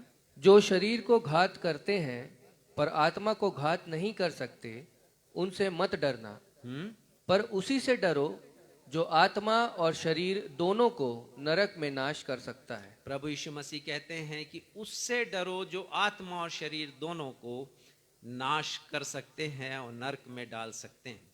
और वो कौन है? वो पिता परमेश्वर है, और केवल उनका ही भय हमारे जीवन में होना चाहिए। तो ये नरक की बात प्रभु यीशु मसीह ने यहाँ पर की है, और वो कहते हैं मत्ती 6:20 में कि अपना धन स्वर्ग में एकत्रित करो। वो कहते हैं स्वर्ग की चर्चा प्रभु यीशु मसीह करते हैं। मैं आपको ये बता रहा हूँ कि हमारे दो विकल्प हैं, हमारे दो ठिकाने हैं मृत्यु के पश्चात, और मुझे और आपको तय करना है कि हम कहाँ जाना चाहते हैं। बाइबिल केवल शारीरिक मृत्यु की बात नहीं करती। ऐसा नहीं है कि मर गए और हमें दफना दिया गया या जला दिया गया, हमारा शरीर नष्ट हो गया। केवल वही बात बाइबिल नहीं करती, लेकिन बाइबिल कहती है कि मृत्यु के पश्चात हमारा न्याय भी होगा। इब्रानी की किताब 9 अध्याय 27 पद में लिखा है कि मनुष्य के लिए एक बार मरना और उसके बाद न्याय का होना नियुक्त है। नियुक्त है, अपॉइंटेड है, ये फिक्स्ड है, और इसमें कोई रद्दो बदल नहीं हो सकता कि मरना है, और मरने के बाद हर एक मनुष्य को न्याय आसन के सामने, परमेश्वर के न्याय आसन के सामने खड़ा होना है न्याय के लिए। सबोपदेशक 12:7 में लिखा है, तब मिट्टी ज्यों की त्यों मिट्टी में मिल जाएगी, और आत्मा परमेश्वर के पास जिसे उसने दिया है, परमेश्वर के पास लौट जाएगी। ये फिक्स्ड है, इसमें कोई रद्दो बदल नहीं हो सकता। मृत्यु के पश्चात हमारी कहानी खत्म नहीं होती है। मृत्यु के पश्चात एक दूसरा अध्याय प्रारंभ होता है, और हमने देख लिया कि आत्मा परमेश्वर के पास पहुंचती है, और इब्रानी के लेखक कहते हैं कि मृत्यु के बाद न्याय का होना अवश्य है, और आत्मा न्याय के लिए हाजिर होती है। जब आत्मा परमेश्वर के पास लौटेगी तब क्या होगा? दो बातों को देखा जाएगा और फिर फैसला किया जाएगा कि आत्मा को रखना कहां पर है। मेरी आत्मा और आपकी आत्मा मौत के बाद दो बातों के द्वारा फैसला किया जाएगा परमेश्वर के वचन के अनुसार, कि आत्मा का ठिकाना कहां का है, कहां ठहर पाएगा, क्या मंजिल है आत्मा की, कहां पर जाएगा। पहला देखेंगे, यह देखा जाएगा कि मनुष्य की आत्मा का विश्वास प्रभु यीशु मसीह पर है या नहीं। और यह महत्वपूर्ण है, निकालिए यूहन्ना 3:18 पढ़िएगा, यह बहुत ही महत्वपूर्ण है। देखा जाएगा कि जो आत्मा आई है उसका विश्वास प्रभु यीशु मसीह पर है या नहीं, उनकी सामर्थ्य के ऊपर है कि नहीं, उनके मुक्ति देने के ऊपर है कि नहीं है। बहुत सी बातों पर विश्वास देखा जाएगा। पढ़िएगा यूहन्ना 3:18। जो उस पर विश्वास करता है उस पर दंड की आज्ञा नहीं होती, परंतु जो उस पर विश्वास नहीं करता वह दोषी ठहर चुका। यहां पर लिखा है, जो प्रभु यीशु मसीह पर विश्वास करता है उस पर दंड की आज्ञा नहीं होती, और दंड नरक का दिया जाता है, नरक में रहने का दंड। जो प्रभु यीशु मसीह के ऊपर विश्वास करेंगे उनको नरक जाने की आवश्यकता नहीं है। जो प्रभु यीशु मसीह के ऊपर विश्वास करते हैं उनके लिए तो जीवन है, और जो लोग नहीं करते हैं वो दोषी ठहराए जाएंगे, और दोषी की जगह नरक ही है। एक और पद हम देखेंगे यूहन्ना 5:29, और यहां पर हम दूसरी बात को जानेंगे कि कौन सी दूसरी बात हमारे लिए आवश्यक है, जो हमारा अंजाम फिक्स करेगी, जो हमारे बारे में बताएगी हमारी आत्मा को रहना कहां पर है। यूहन्ना 5:29 पढ़िएगा। जिन्होंने भलाई की है वे जीवन के पुनरुत्थान के लिए जी उठेंगे, और जिन्होंने बुराई की है वे दंड के पुनरुत्थान के लिए जी उठेंगे। हाँ, यहां पर परमेश्वर का वचन कहता है, जिन्होंने भलाई की है, भलाई यानी भलाई के काम, अच्छे काम जिन्होंने किए हैं वे जीवन के पुनरुत्थान के लिए जीवित होंगे। पुनरुत्थान होगा जीवन के लिए, और जीवन जहां है वो स्वर्ग की ओर इशारा करता है, अनंत जीवन का इशारा करता है। और वो कहते हैं, प्रभु यीशु मसीह कहते हैं कि जिन्होंने बुराई की है वे दंड के पुनरुत्थान के लिए जी उठेंगे, और दंड का पुनरुत्थान यही नरक में ही जाना है। उस मनुष्य ने पृथ्वी पर जीवन व्यतीत करते हुए केवल शब्दों से विश्वास किया है या विश्वास को कर्म में बदला है, ये देखा जाएगा। मैं आपसे कह रहा हूं कि न्याय आसन के सामने ये देखा जाएगा कि केवल शब्दों से विश्वास किया है क्या उस व्यक्ति की आत्मा ने, या कर्मों से विश्वास किया है। क्योंकि याकूब की पत्री में 2 अध्याय में लिखा है 14वें पद में, हे मेरे भाइयों, यदि कोई कहे कि मुझे विश्वास है पर वह कर्म ना करता हो, यह अंतर है इसमें। शब्दों से विश्वास या शब्दों को कार्य रूप में परिणित करने का विश्वास। लिखा है कर्म ना करता हो तो उससे क्या लाभ, कोई लाभ नहीं होगा, न्याय के दिन भी कोई लाभ नहीं होगा। क्या ऐसा विश्वास कभी उसका उद्धार कर सकता है? आप ध्यान कर लीजिए, हम बहुत सी बातें हम किताबों में से पढ़ते हैं, हम अपने पापों का अंगीकार करते हैं, विश्वास वचन भी हम बोलते हैं, लेकिन जब तक हमारा विश्वास कार्य रूप में परिणित नहीं होगा हमको कोई लाभ नहीं मिलने वाला, क्योंकि हमारा उद्धार इफेक्टिव नहीं होगा, प्रभावशाली नहीं होगा।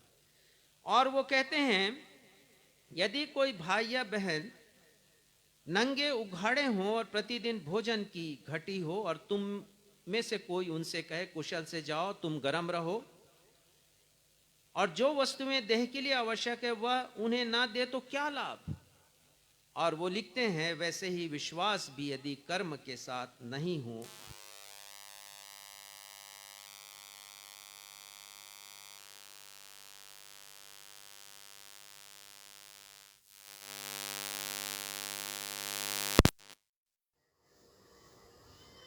विद्युत प्रवाह आज फिर रुक गया है, अवरोध है उसमें, और जिसका हमें खेद है। कुछ देर के लिए हमने विराम किया था और मैं उसे जारी रखूंगा। मैं आया था याकूब की पत्री 2 अध्याय और उसमें से मैं समझा रहा था 16वां पद 17वां पद, वैसे ही विश्वास भी यदि कर्म सहित ना हो तो अपने स्वभाव में वो मरा हुआ है। हम में से बहुत से लोग स्वर्ग जाना चाहते हैं। यदि पूछा जाए, कलीसिया में भी बहुत बार मैंने पूछा कि आप में से कितने लोग स्वर्ग जाना चाहते हैं, कोई भी ऐसा व्यक्ति नहीं होता है जो कहे कि मैं जाऊंगा नहीं। हर एक के हाथ ऊपर खड़े होते हैं। लेकिन स्वर्ग जाने के लिए एक दृढ़ विश्वास की, एक क्रियाशील विश्वास की आवश्यकता होती है। अमेरिका में प्यू रिसर्च सेंटर ने लोगों से प्रश्न पूछे और प्रश्न ये पूछा कि कितने लोग स्वर्ग और नरक के अस्तित्व के ऊपर विश्वास करते हैं। तो 73%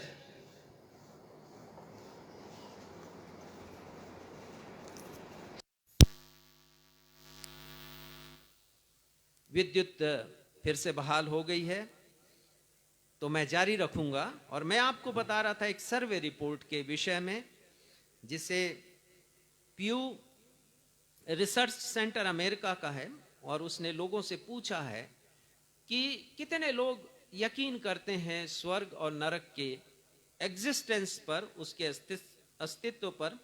तो 73% वयस्कों ने स्वर्ग पर और 62 अर्थात 62% लोगों ने नरक के अस्तित्व पर विश्वास किया। अब आप देख सकते हैं स्वर्ग जाने वालों की एक बड़ी संख्या है बनिस्बत इसके कि नरक जाने वालों की।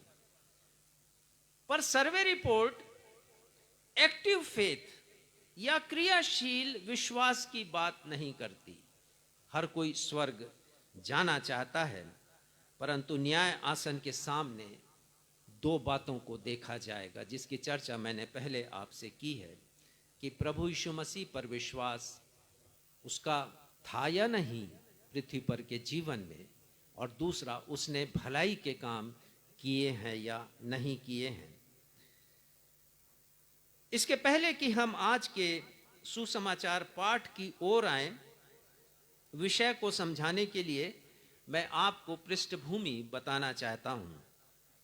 प्रभु यीशु मसीह फरीसियों से चर्चा कर रहे हैं। लूका 16 अध्याय और उसके 13 पद में प्रभु यीशु मसीह फरीसियों से कह रहे हैं, कोई दास 2 स्वामियों की सेवा नहीं कर सकता। इस दृष्टांत को बताने के पहले जो पृष्ठभूमि है, मैं उसकी चर्चा कर रहा हूं। प्रभु यीशु मसीह फरीसियों से कह रहे हैं, कोई दास 2 स्वामियों की सेवा नहीं कर सकता, क्योंकि वह तो एक से बैर और दूसरे से प्रेम रखेगा, या एक से मिला रहेगा और दूसरे को तुच्छ जानेगा। तुम परमेश्वर और धन दोनों की सेवा नहीं कर सकते। प्रभु यीशु मसीह ने फरीसियों से साफ साफ कहा। और जब प्रभु यीशु मसीह ने यह संवाद किया फरीसियों से, तो फरीसियों ने क्या क्या कहा है या क्या किया है, पद 14 को पढ़िएगा। फरीसी जो लोभी थे, ये सब बातें सुनकर उसे ठट्ठों में उड़ाने लगे। प्रभु यीशु मसीह को ठट्ठों में उड़ाया कि ये कैसी बातें कर रहे हैं, कैसी बातें कर रहे हैं कि परमेश्वर और धन दोनों की सेवा नहीं कर सकते। और उन्होंने ठट्ठों में उड़ाया। तब प्रभु यीशु मसीह ने क्या कहा है, पद 15 को पढ़िएगा। उसने उनसे कहा, तुम तो मनुष्यों के सामने अपने आप को धर्मी ठहराते हो। तुम मनुष्यों के सामने अपने आप को धर्मी ठहराते हो, और बहुधा हम भी ऐसा करते हैं। हम सोचते हैं कि सिर्फ बाइबल पढ़ना, प्रार्थना करना, चर्च की संगति प्राप्त करना, हम इसी पर आश्रित रहते हैं और ये हम समझते हैं कि हम धर्मी हैं, हम अच्छे लोग हैं, ये हम समझते हैं। लेकिन परमेश्वर की दृष्टि हम पर है, वो क्या सोचते हैं हमारे बारे में? प्रभु यीशु मसीह कहते हैं, परंतु परमेश्वर तुम्हारे मन को जानता है। परमेश्वर तुम्हारे मन को जानता है, जो तुम कर रहे हो उसको क्रिया रूप में परिवर्तित कर रहे हो या नहीं कर रहे हो। कि केवल हम अपने आप को खुश करने के लिए बाइबल पढ़ रहे हैं, दुआ कर रहे हैं, कलीसिया में जा रहे हैं, परमेश्वर प्रसन्न नहीं है। क्यों? क्योंकि हम जो विश्वास कर रहे हैं उसको कार्य रूप में परिणित नहीं कर रहे हैं। याकूब 2 अध्याय 15 पद से आगे मैंने आपको समझाया है, यदि विश्वास कर्म बिना नहीं हो तो वो कहते हैं अपने स्वभाव में मरा हुआ है। परमेश्वर हमारे मन को जानते हैं। और आगे, जो वस्तु, पढ़िए, क्योंकि जो वस्तु मनुष्यों की दृष्टि में महान है वह परमेश्वर मनुष्यों के की निकट दृष्टि में महान है। जो वस्तु, हमारी दृष्टि में क्या चीजें महान हैं? क्या क्या चीजें हमारी वस्तु हमारी दृष्टि में महान होती हैं? 3 बात प्रमुख है, पद, पैसा और प्रतिष्ठा। ये मनुष्य की दृष्टि में महान है और मनुष्य इन्हीं को प्राप्त करने के लिए अपने जीवन में आगे बढ़ता है। प्रभु यीशु मसीह कहते हैं कि तुम 2 स्वामियों की सेवा नहीं कर सकते। यदि यही लक्ष्य है हमारा कि हम पद को पाएं, पैसे को पाएं, प्रतिष्ठा को पाएं, परमेश्वर को भूल जाएं, तो हमारे लिए ये कोई लाभ की बात नहीं होगी। हम 2 स्वामियों की सेवा नहीं कर सकते। और आगे लिखा है, वह परमेश्वर के निकट घृणित है। परमेश्वर की दृष्टि में वो घृणित है। मनुष्यों की दृष्टि में जो महान है, मनुष्यों की दृष्टि में जो प्रशंसनीय है, वो परमेश्वर की दृष्टि में घृणित है। और इसके बाद, इस चर्चा के बाद प्रभु यीशु मसीह एक दृष्टांत बतलाते हैं और ये दृष्टांत 19वें पद से लेके इस अध्याय के अंतिम पद तक है। मैं आपको बता दूं कि लूका ने सबसे अधिक दृष्टांतों को अपनी किताब में रखा है। सबसे अधिक, 4 सुसमाचारों में सबसे अधिक दृष्टांत लूका रचित सुसमाचार में पाए जाते हैं। 24 दृष्टांत हैं। और यह भी आपको बताना चाहता हूं कि इसमें से 18 दृष्टांत अद्भुत दृष्टांत हैं, यूनिक हैं अपने स्वभाव में। वो और 3 सुसमाचारों में नहीं पाए जाते। जैसे हम पढ़ते हैं उड़ाऊ पुत्र के विषय में, हम पढ़ते हैं खोए हुए सिक्के के विषय में, हम पढ़ते हैं खोई हुई भेड़ के विषय में। ऐसे बहुत से दृष्टांत हैं, 18 दृष्टांत, जो किसी अन्य सुसमाचार में नहीं पाए जाते। अद्भुत दृष्टांत है ये, क्योंकि इसमें एक व्यक्ति का नाम भी है। प्रभु यीशु मसीह ने जितने दृष्टांत कहे हैं उसमें किसी भी व्यक्ति का नाम उन्होंने नहीं बताया है, परंतु इस दृष्टांत में प्रभु यीशु मसीह ने बताया उस कंगाल का नाम, और वो नाम लाजर है। प्रभु यीशु मसीह ने इस दृष्टांत में स्वर्ग और नरक की जीती जागती तस्वीर प्रस्तुत की है। अद्भुत दृष्टांत है ये। इस दृष्टांत के द्वारा प्रभु यीशु मसीह मुझे और आपको सिखाना चाहते हैं कि हम धनवानों का सा आचरण नहीं करें, क्योंकि धनवानों का मन उनके धन की तरफ लगा रहता है, परमेश्वर की ओर नहीं। लेकिन इसका मतलब यह नहीं कि सारे धनवान परमेश्वर के दृष्टि में अच्छे नहीं हैं। यदि हम धनवान हैं, परमेश्वर की आशीष आई है और हमारा मन परमेश्वर की ओर प्राथमिकता में है, तो परमेश्वर की दृष्टि में हम अच्छे हैं। यदि परमेश्वर ने हमें धन संपत्ति की आशीष दी है तो हम परमेश्वर के भय में जीवन बिताएं, क्योंकि राजा सुलेमान लिखते हैं सबोपदेशक 9 और उसके 5वें पद में वो लिखते हैं, जो काम तुझे मिले उसे शक्ति भर करना, क्योंकि अधोलोक में जहां तू जाने वाला है न काम है, न युक्ति, न ज्ञान, न बुद्धि है। कोई चालाकी वहां पर काम नहीं आएगी, कोई कौशल वहां पर काम नहीं आने वाला, कोई निपुणता वहां पर काम नहीं आने वाली है। इसलिए जो काम हम करें, जो फैसले हम लें, सोच समझ करके लें, शक्ति भर हम उस काम को करें। परमेश्वर का वचन कहता है हम धनवान के समान, जिस धनवान का जिक्र प्रभु यीशु मसीह ने इस दृष्टांत में किया है, जिससे थोड़ी देर पहले हमने पढ़ा है जिस सुसमाचार को, प्रभु यीशु मसीह कहते हैं कि उसके समान हम अपने जीवन को हल्के में नहीं लें, परंतु फैसला करें कि मृत्यु के पश्चात हमें कहाँ जाना है, हमारे लिए श्रेष्ठ क्या है। हम धन पर मन नहीं लगाएं, उस धनवान के समान हम आत्म केंद्रित ना हो, सेल्फ सेंटर्ड ना बने। हम परमेश्वर प्रदत्त धन संपत्ति की आशीष को, चाहे वो थोड़ी सी ही क्यों ना हो, हम ये ना कहें कि दृष्टांत तो धनवान के ऊपर है, हम तो उतने धनवान नहीं हैं। परमेश्वर प्रदत्त आशीष चाहे वो थोड़ी ही क्यों ना हो, जरूरतमंदों के साथ बांटना हम सीखें, हम शेयर करें अपनी ब्लेसिंग्स को, आत्म केंद्रित ना बने, स्वयं के विषय में ना सोचें, स्वयं उपभोग ना करें उन आशीषों का जिन्हें परमेश्वर ने मुझे और आपको दिया है।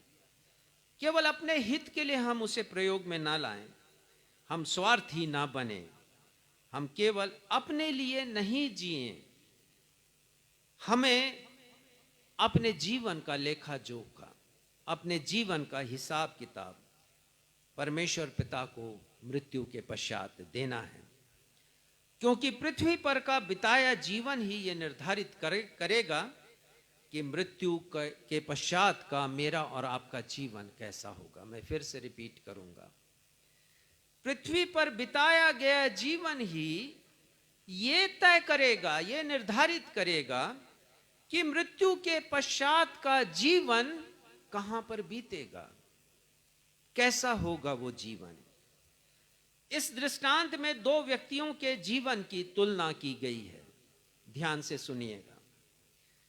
एक व्यक्ति धनवान है और दूसरा कंगाल है। लाजर, यहां पर कंगाल शब्द आया उसके लिए, इंग्लिश में पढ़ेंगे आप बहुत से अनुवाद में पुअर आया है, पुअर मैन। कंगाल व्यक्ति लाजर, एक व्यक्ति धनवान है और दूसरा कंगाल है।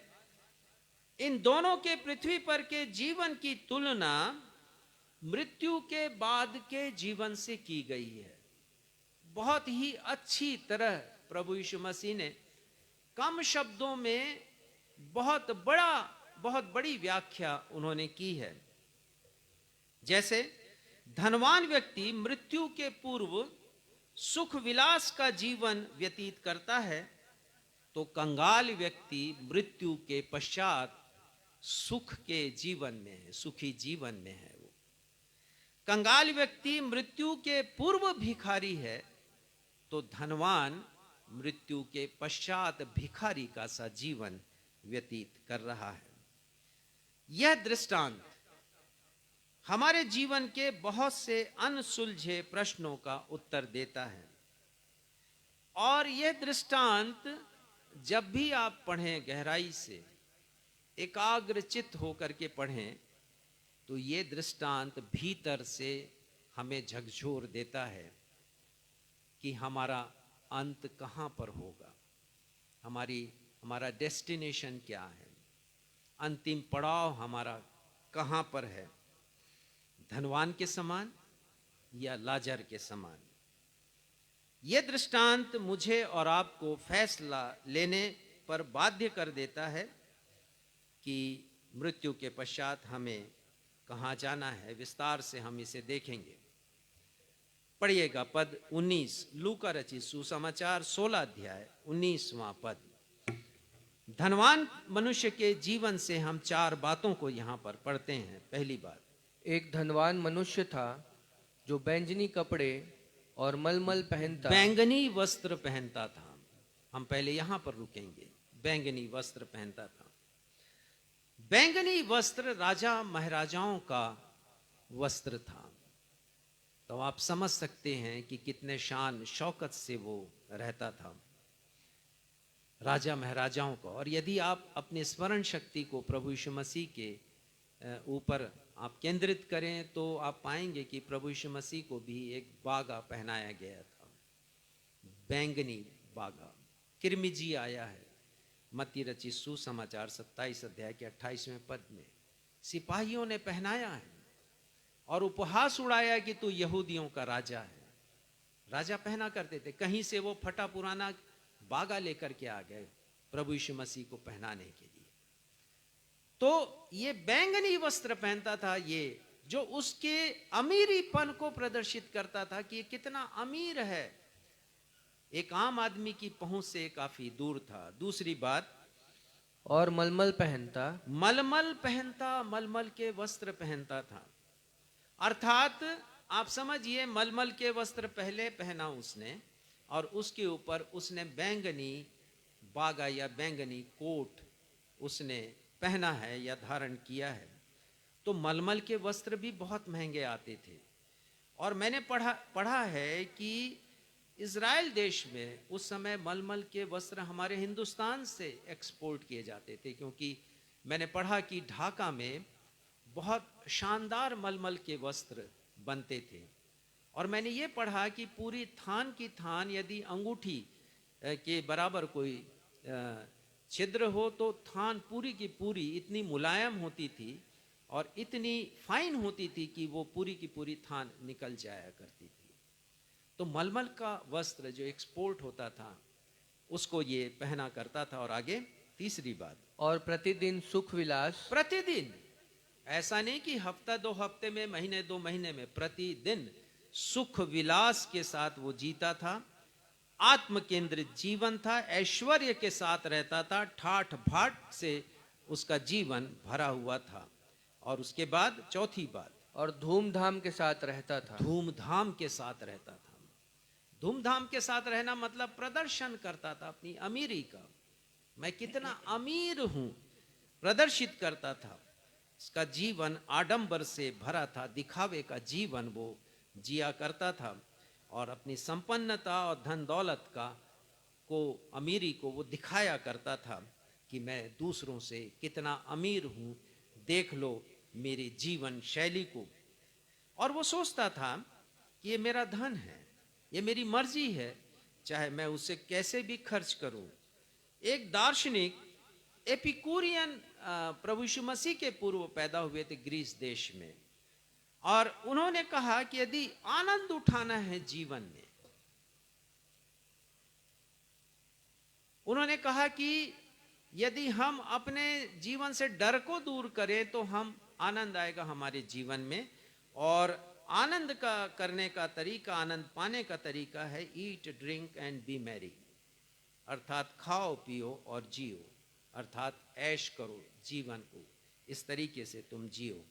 और मुझे लगता है कि ये धनवान उसी विचारधारा का पालन करता था, वो केवल अपने सुख के लिए जीता था। लाजर का जीवन हम देखेंगे, पद 20 को पढ़िएगा पहले। और लाजर नाम का एक कंगाल घावों से भरा हुआ उसकी देवड़ी पर छोड़ दिया जाता था। तो लाजर कंगाल था, भिखारी था। अंग्रेजी बाइबल में आया है बेगर, NIV और KJV में आया है उसके लिए कि वो भिखारी था। और दूसरा 21 पद को पढ़ेंगे तो पता चलेगा कि वो घावों से भरा हुआ था, वो लाचार था, अक्षम था कार्य करने में। और कुछ विद्वान टीकाकार कहते हैं कि वो कोढ़ी था, घावों से भरा हुआ था। और कंगाल था तो उसके पास पैसे नहीं थे, भोजन नहीं मिलता उसे खाने के लिए, तो इलाज भी क्या कराता। तीसरी बात कि वो अपाहिज था।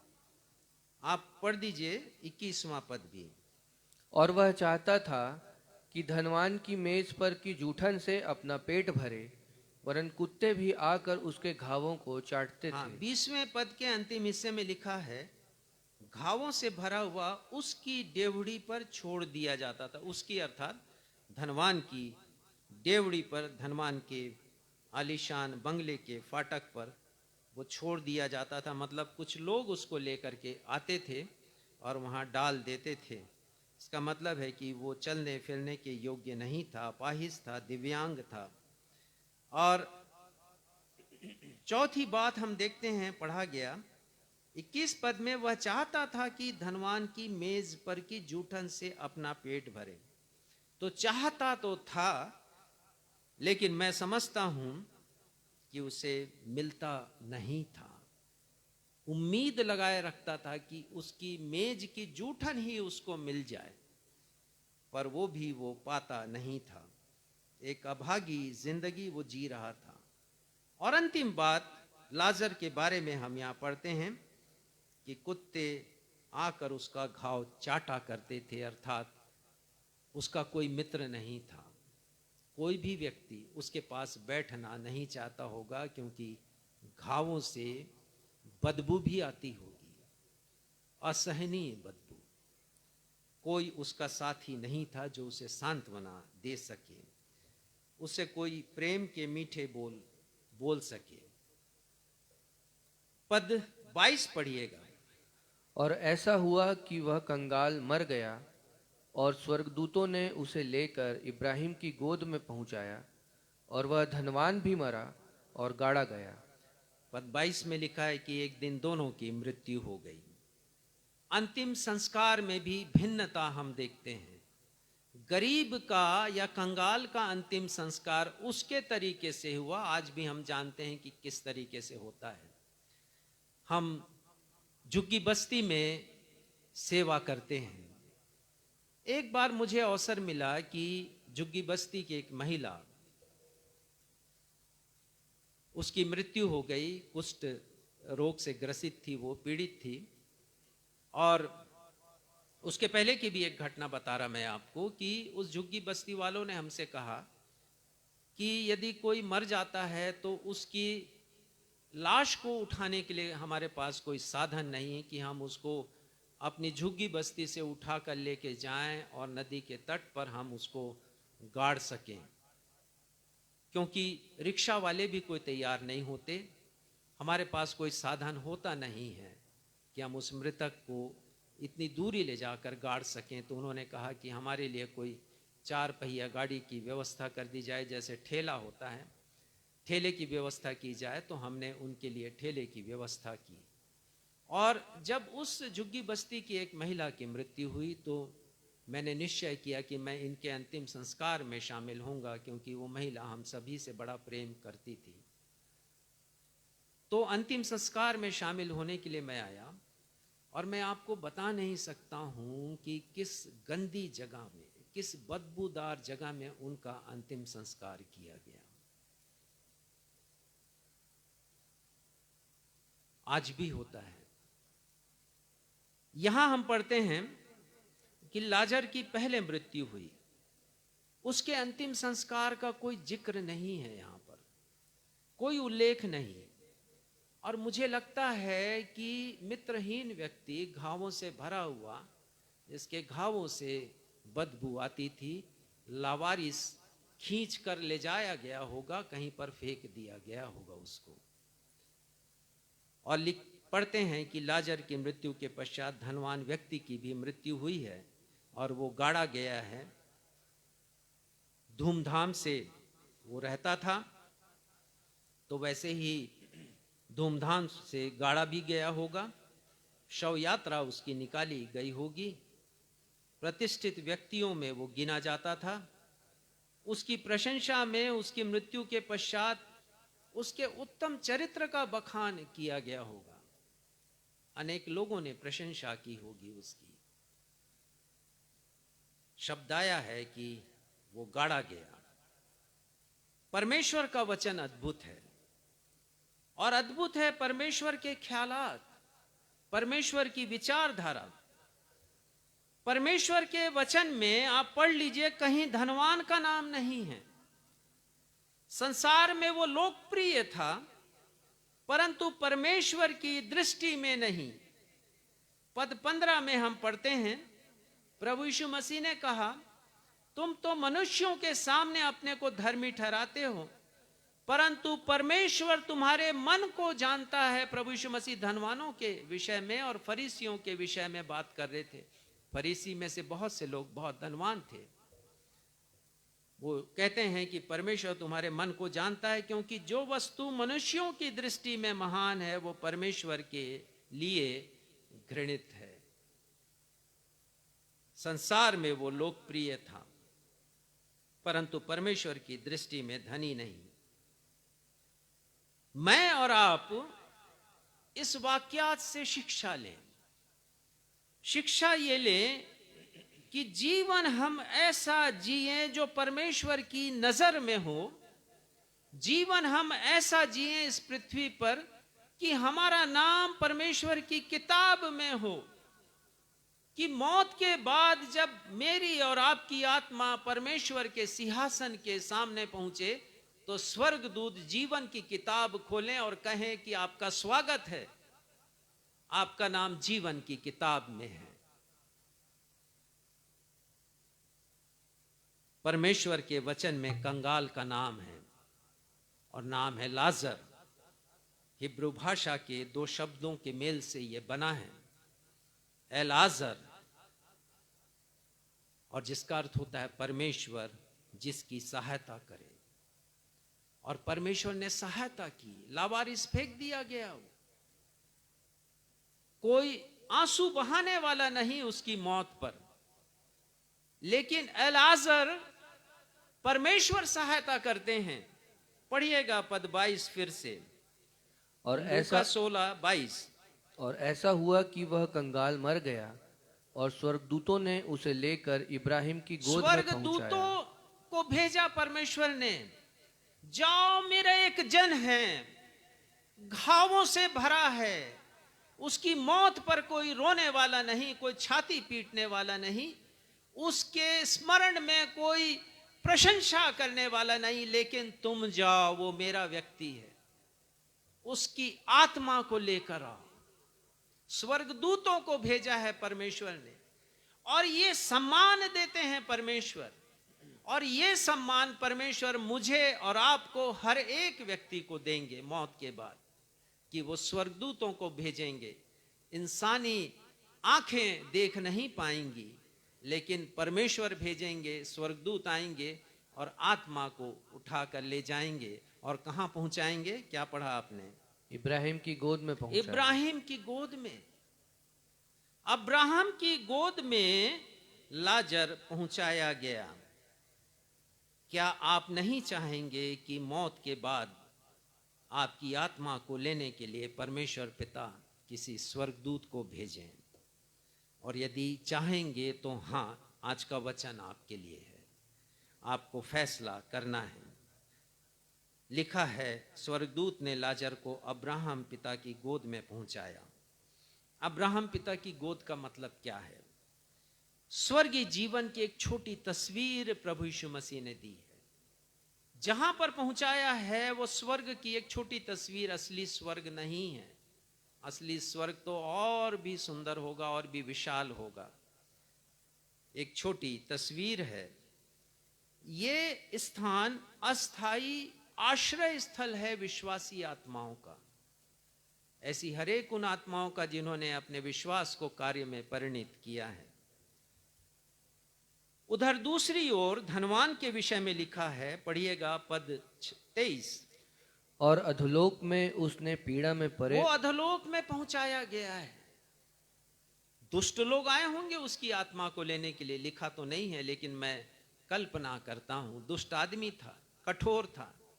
कठोर व्यक्ति कठोर जगह में पहुंचता है। ध्यान दीजिएगा, दुष्ट आदमी दुष्टता की जगह में पहुंचता है। दुष्ट लोग आए होंगे उसको लेने के लिए। अधोलोक अविश्वासी आत्माओं का अस्थाई आश्रय स्थल है।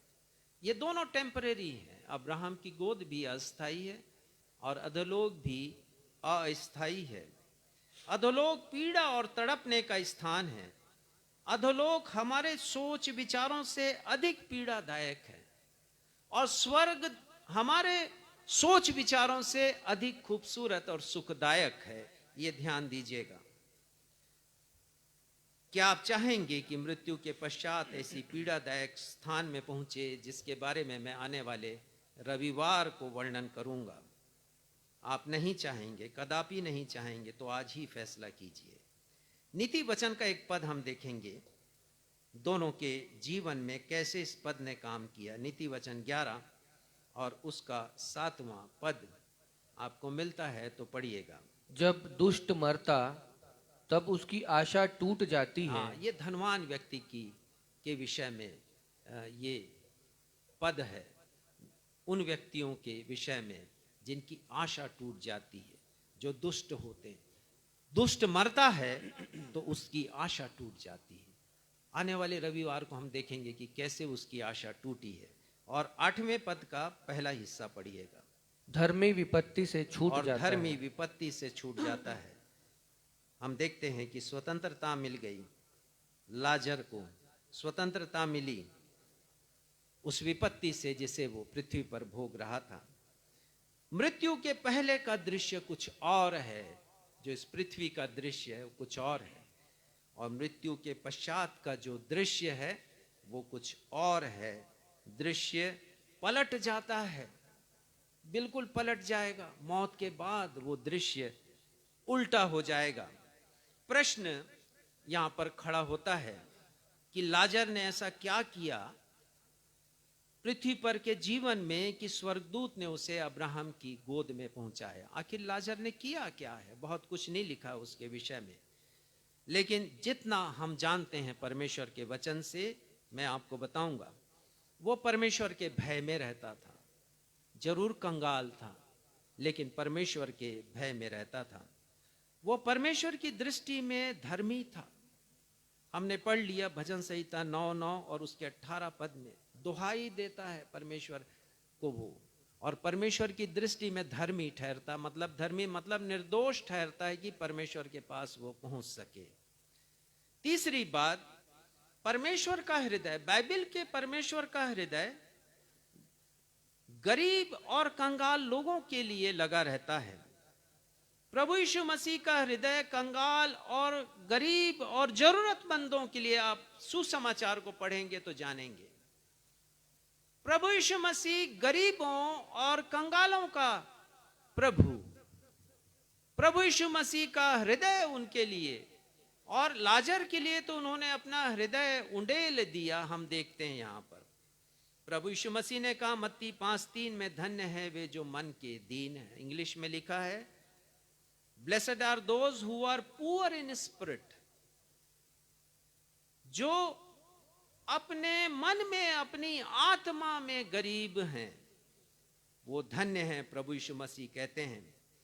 लूका 4:18 में प्रभु यीशु मसीह के घोषणा पत्र के विषय हम पढ़ते हैं और अपने आने का उद्देश्य बतलाते हैं इस दुनिया में, और वो कहते हैं कि कंगालों को सुसमाचार सुनाने और कुचले हुओं को आजादी दिलाने के लिए मैं यहां पर आया हूं।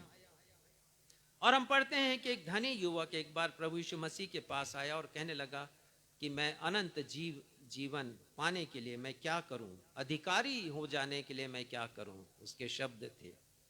और प्रभु यीशु मसीह कहते हैं कि व्यवस्था का पालन कर। वो कहता है बचपन से इसका पालन करते मैं आया हूं।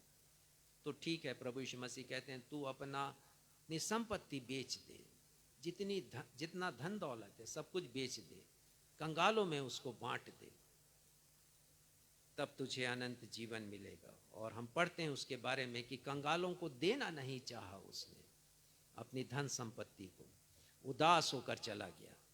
इसके विपरीत हम जक्कई के बारे में पढ़ते हैं कि प्रभु यीशु मसीह अंतिम यात्रा पर हैं यरूशलेम की, यरीहो में पहुंचे हैं, यरीहो से यरूशलेम जा रहे हैं और उनके साथ बड़ी भीड़ थी। जक्कई को स्थान मिला नहीं, गुलर के वृक्ष पर वो चढ़ा हुआ है, प्रभु यीशु मसीह को देख रहा है। प्रभु यीशु मसीह कहते हैं जक्कई झट उतर आ, मुझे आज तेरे घर में रहना है। लिखा है आनंद से प्रभु यीशु मसीह को अपने घर ले गया और प्रभु यीशु मसीह के उपदेश को उसने सुना, उसका जीवन परिवर्तित हो गया। और वो कहता है, सभी के मध्य में घोषणा करता है, बड़ी साफ गोई से घोषणा करता है, हृदय की शुद्धता से वो कहता है कि मैंने अन्याय करके जिनसे लिया है, कमाया है, उनको 4 गुना मैं वापस करूंगा और अपनी आधी संपत्ति मैं कंगालों को देता हूं। कंगाल के प्रति प्रभु यीशु मसीह का हृदय है। जब प्रभु यीशु मसीह सुनते हैं कि इसके हृदय में कंगालों के प्रति इतना प्रेम है, आधी संपत्ति देने के लिए तैयार है, तो प्रभु यीशु मसीह कहते हैं आज इस घर में उद्धार आया है, ये भी अब्राहम का एक पुत्र है।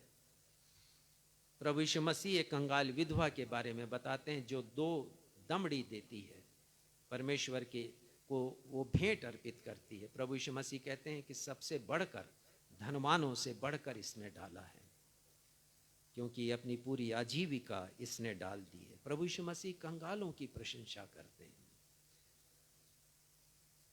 बहुत से स्थानों में हम पढ़ते हैं, उन्होंने कहा कि जब तुम भोज करो तो तुम धनवानों को आमंत्रित मत करो, अपने रिश्तेदारों को मत बुलाओ, पड़ोसियों को नहीं बुलाओ, बुलाओ तो कंगालों को बुलाओ, उपेक्षित जो लोग हैं उनको बुला लो, अंधों को बुलाओ, लंगड़ों को बुलाओ।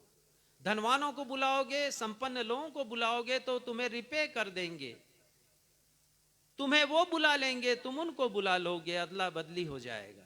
लेकिन ऐसे लोगों के लिए यदि तुम करोगे तो वो तुमको नहीं बुला पाएंगे, तो अदला बदली होगा नहीं, तो कौन देगा तुम्हें आशीष? कौन देगा? तुम्हारा पिता परमेश्वर, स्वर्ग के राज्य में तुम रोटी खाओगे, प्रभु यीशु मसीह ने कहा। और इसीलिए हमने एक अभियान शुरू किया है, जितने भी हमारे शहर के बेगर्स हैं, महीने में एक बार हम उन्हें भोजन कराते हैं, करीब 200 लोगों को, और उनके आश्रितों को हम भोजन कराते हैं। 200 लोगों को हम उत्साहित करते हैं। लोगों को, आपके घर में यदि कोई खुशी का आलम है, कोई ऐसी बात है जिसे आप परमेश्वर को धन्यवाद स्वरूप देना चाहते हैं, जन्मदिन पर या फिर विवाह की वर्षगांठ पर या अन्य किसी उपलब्धि पर, तो आप अपनी आशीष को ऐसे लोगों के साथ शेयर कीजिए। बहुत से लोग शेयर करते हैं, और हम हर माह, लगभग हर माह भोजन कराते हैं ऐसे जरूरतमंदों को। परमेश्वर के वचन की आज्ञा है। बहुधा हम बड़े बड़े उत्सव करते हैं, हजारों लाखों रुपया हम इन्वेस्ट करते हैं, हम खर्च करते हैं, लेकिन हम ऐसे लोगों की चिंता नहीं करते। परमेश्वर के वचन में लिखा है, प्रभु यीशु मसीह का हृदय ऐसे लोगों के लिए है। और उन्होंने दृष्टांत बतलाया, उसमें वो कहते हैं कि उस एक भोज की तैयारी, विवाह भोज की तैयारी है, आमंत्रितों को बुलाया गया है, बड़े बड़े लोगों को न्योता दिया गया, लेकिन जब वो नहीं आए तो स्वामी कहते हैं कि चौक चौराहों में जाओ और कंगालों को, लूलों को, लंगड़ों को, अंधों को, बहिरों को ले आओ। परमेश्वर का हृदय ऐसे लोगों के लिए है। प्रभु यीशु मसीह कहते हैं कि जब न्याय का दिन आएगा, स्वर्गदूतों के साथ महिमा के सिंहासन पर विराजमान होकर के आएंगे वो इस जगत का न्याय करने के लिए। तो लोगों को खड़ा करेंगे और वो कहेंगे दाहिनी ओर वालों से, मैं भूखा था, तुमने खाने के लिए दिया, मैं प्यासा था, तुमने मुझे पानी पिलाया, निर्वस्त्र था, तुमने मुझे वस्त्र पहनाए, बंदी गृह में था, तुम मुझसे मिलने आए, मैं बीमार था, तुम मुझको देखने आए। और वो कहेंगे, हमने कब आपको देखा? प्रभु यीशु मसीह कहेंगे, तुमने जो इन गरीब लोगों के साथ किया है वो मेरे साथ किया है, इसलिए आओ मेरे पिता के धन्य राज्य में तुम शामिल हो जाओ। लेकिन वो उन लोगों को जिन्होंने गरीबों की सेवा नहीं की, सुधि नहीं ली, प्रभु यीशु मसीह उन्हें दंडित करेंगे। इन्हीं सब बातों के कारण लाजर अब्राहम की गोद में पहुंचाया गया है, क्योंकि परमेश्वर का हृदय उसके लिए था। आखिर धनवान व्यक्ति अधोलोक में क्यों पहुंचाया गया? आने वाले रविवार हम इसके विषय में चर्चा करेंगे, और हम ये भी देखेंगे कि स्वर्ग और नरक की तस्वीर क्या है। आप बहुत कुछ जानना चाहते होंगे, और हम इसके बारे में सोचेंगे। लेकिन आज आप निर्णय करें कि आप जाना कहाँ चाहते हैं, आपका फाइनल डेस्टिनेशन कहाँ पर है। फैसला करना है, कहीं देरी ना हो जाए। आइए हम फिर से उस गीत को गाएं, कल के भरोसे पर न रहना, और हम अपना फैसला करें उसी मध्य में।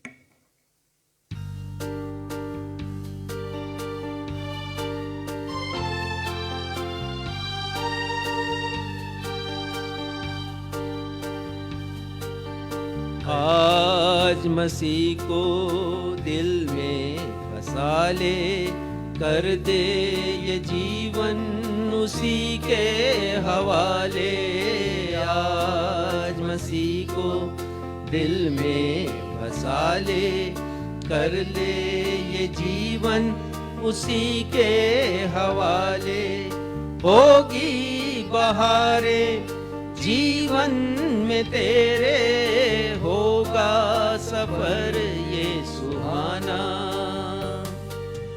कल के भरोसे पर ना रहना, कल का भरोसा कभी ना करना। कल क्या होगा किसी ने न जाना, किसी ने न जाना। कल के भरोसे पर ना रहना। ये हमारे पिता, हम धन्यवाद देते हैं आज वचन के प्रकाशन के लिए। इस वचन ने हमारी आत्मा को भीतर तक झकझोरा है, और हमने देखा पिता वचन के द्वारा कि आपने दो स्थल हमारे लिए बनाए हैं, मनुष्यों के लिए। दो ठिकाने हैं, स्वर्ग और नरक के। हमें फैसला करना है कि हम कहाँ जाएंगे। होने दीजिए पिता, जितनों ने आज आपके जीवित कलाम को सुना है, जीवित वचन को सुना है, उसकी व्याख्या को सुना है, वो फैसला करें कि हम स्वर्ग ही जाएंगे। ये निर्णय हमारे लिए बड़ा आवश्यक है, ताकि हमें मौत के बाद शर्मिंदा ना होना पड़े। मौत के बाद न्यायासन के सामने हमें पछताना ना पड़े कि हमने जीवित रहते हुए फैसला क्यों नहीं किया। पवित्र आत्मा हम में से हर एक की सहायता करे।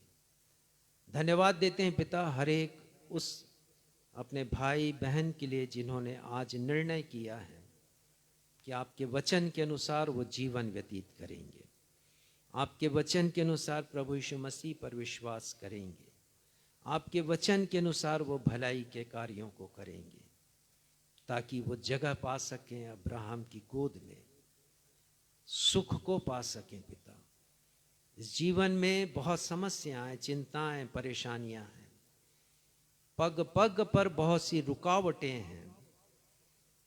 हम कभी सोचते हैं कि मुक्ति पा लें इससे, कि मुक्ति पाकर जाएंगे कहाँ, मंजिल कौन सी है।